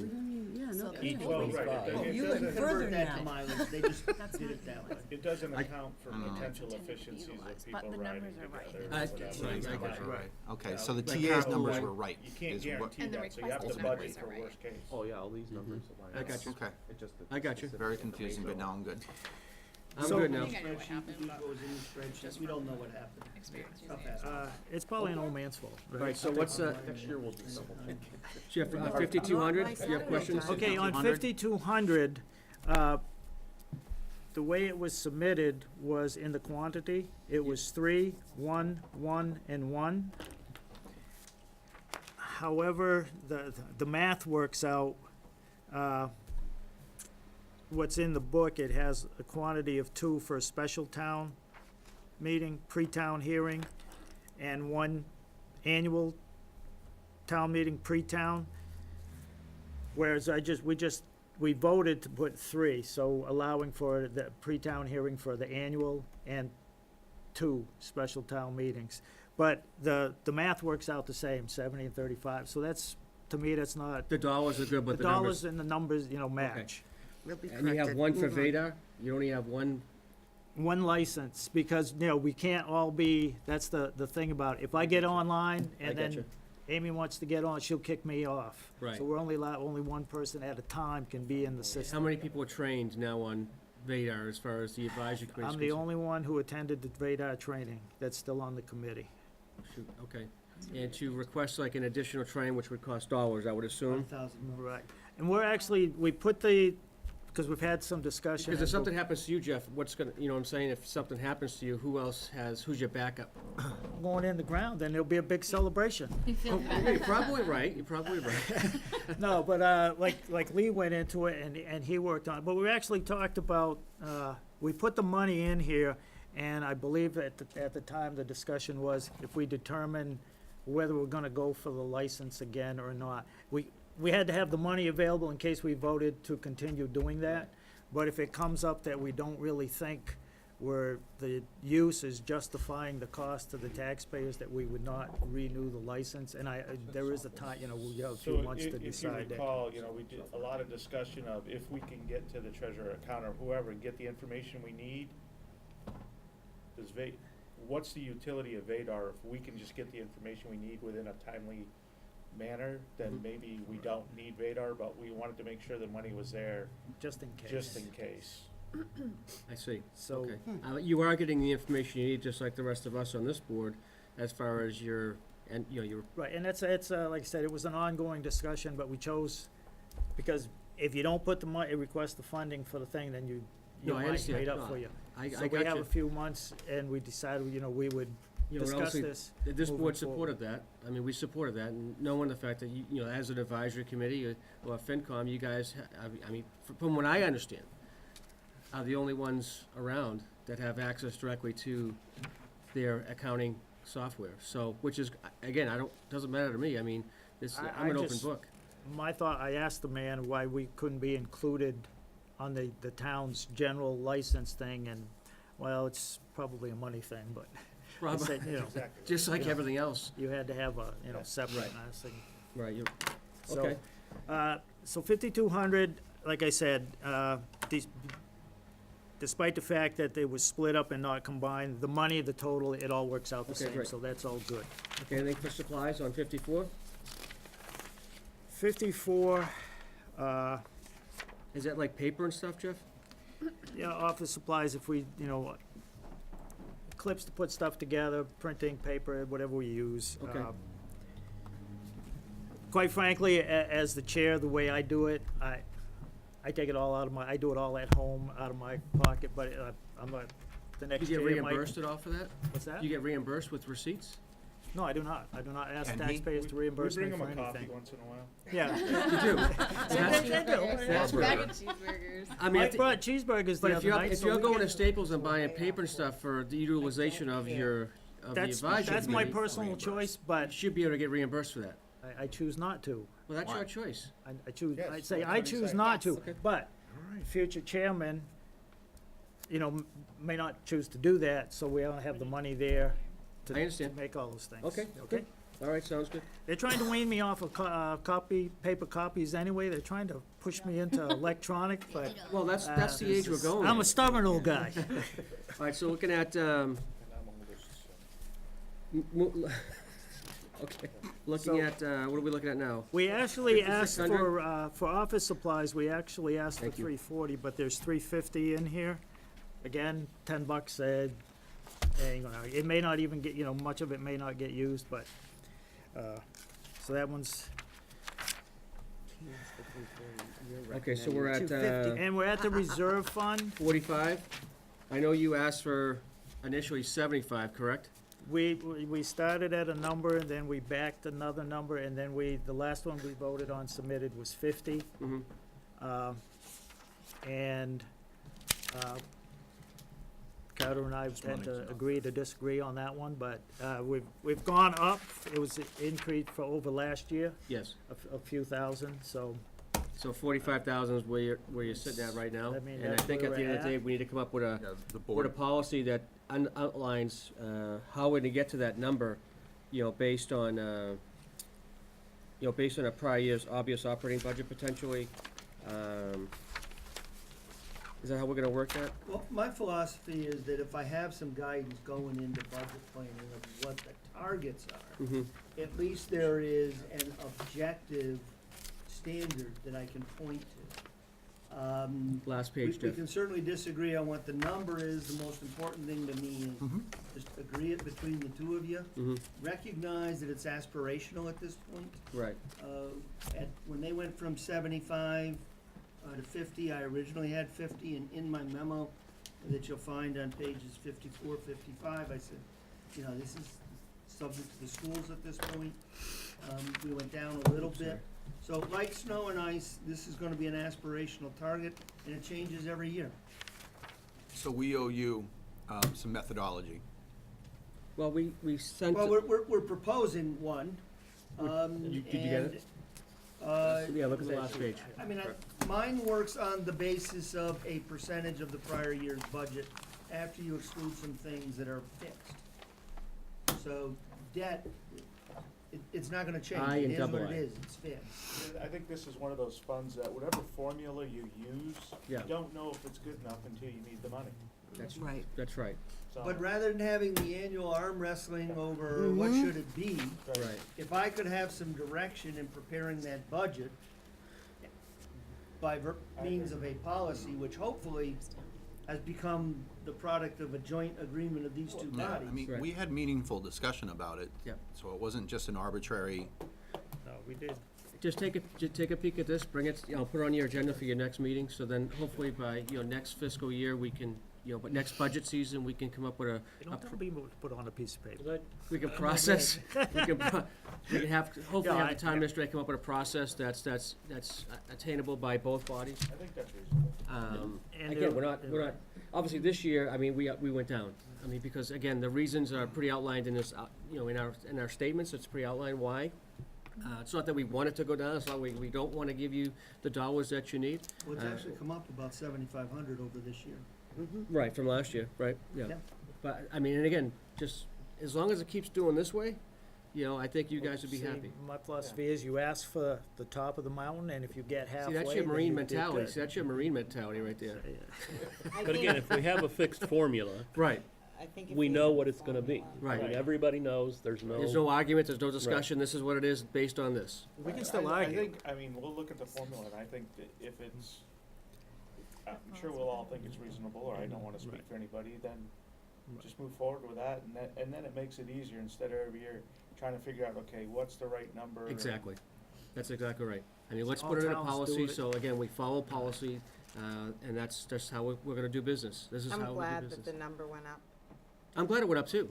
Sure, I mean, Because it's always utilization for good that- to have that risk money in there, Yeah, and you hope you never have to use it. We've had to use it. Yeah, had. I mean, we have. we had an engine, we had a Part of fire truck go down, we had fire, I mean, it's, And for its intended use, We're kidding ourselves if we think that the we're not gonna have Right. to use has it. is there any other The thing you need to add from the advisory committee at this time, Jeff? I don't, that was the thing, and I'll give those to Adam to Okay, update. and we'll make sure this thing. those But, corrections happen. that's But from with this. regards to the reserve fund, for what it's All right. intended to use for, and there are specific guidelines, like you can't come in and ask for salaries or undermine town meeting vote, but Can you speak up a little bit? the intended use of the reserve fund, like, it cannot be used for salaries. Right. That's by statute, and not to undermine town meeting vote, like if you ask to buy a I don't know, a pump, and town meeting says no, But you use you it to buy a can't come pump. to the. Right. And right, but for its intended uses, unforeseen circumstances, it's good to increase it each year because, say you have an accident with an automobile and you gotta replace it, each year, I mean, the cost of that stuff goes up. Understood. So you should inherently follow that trend and increase as much as you can, Right. So, and without your getting formula's totally based out of on hand. Budget going up to Mhm. middle. It's an automatic. Right. Yes. Absolutely. I try to be there Wednesday night, Oh, good. your next meeting. I appreciate that. Oh, I wanna, I embrace it when you show up. I wish to discuss with you. You can discuss whatever you like. I'm always I available. remember those words. Understood. All right, is there anything else? Yes. Speaking for myself, I don't know Mr. if Chairman, anybody there's else actually have nothing for anything, but- discussion other than referring the item to Sure. the To workshop, come to Right. agreement. just so everybody knows. I Right. don't wanna see him take a night out for nothing. Understood. Yeah, don't take an idle for nothing. Coming over the top. Invite Mike, he'll bring cheese. All right, is there- bring me a coffee, we'll talk. Carter, the stuff that you put into the spreadsheet for 13056, that reflects this, what the handout today. I'd have to look at it. I'll speak to Okay. you in a moment, so we don't use everybody's. All right, does anybody else, any other questions? No, okay, great. We're gonna recess for lunch. And we'll be right back. The next Who's the playground monitor? That's what I wanna know. administrative